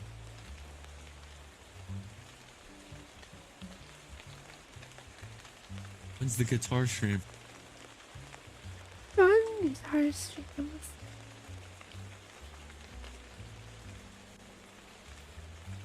When's the next one? Tomorrow. I can watch. I can grab my guitar tomorrow. I don't do anything crazy on it. I like making up stupid songs. It's fun.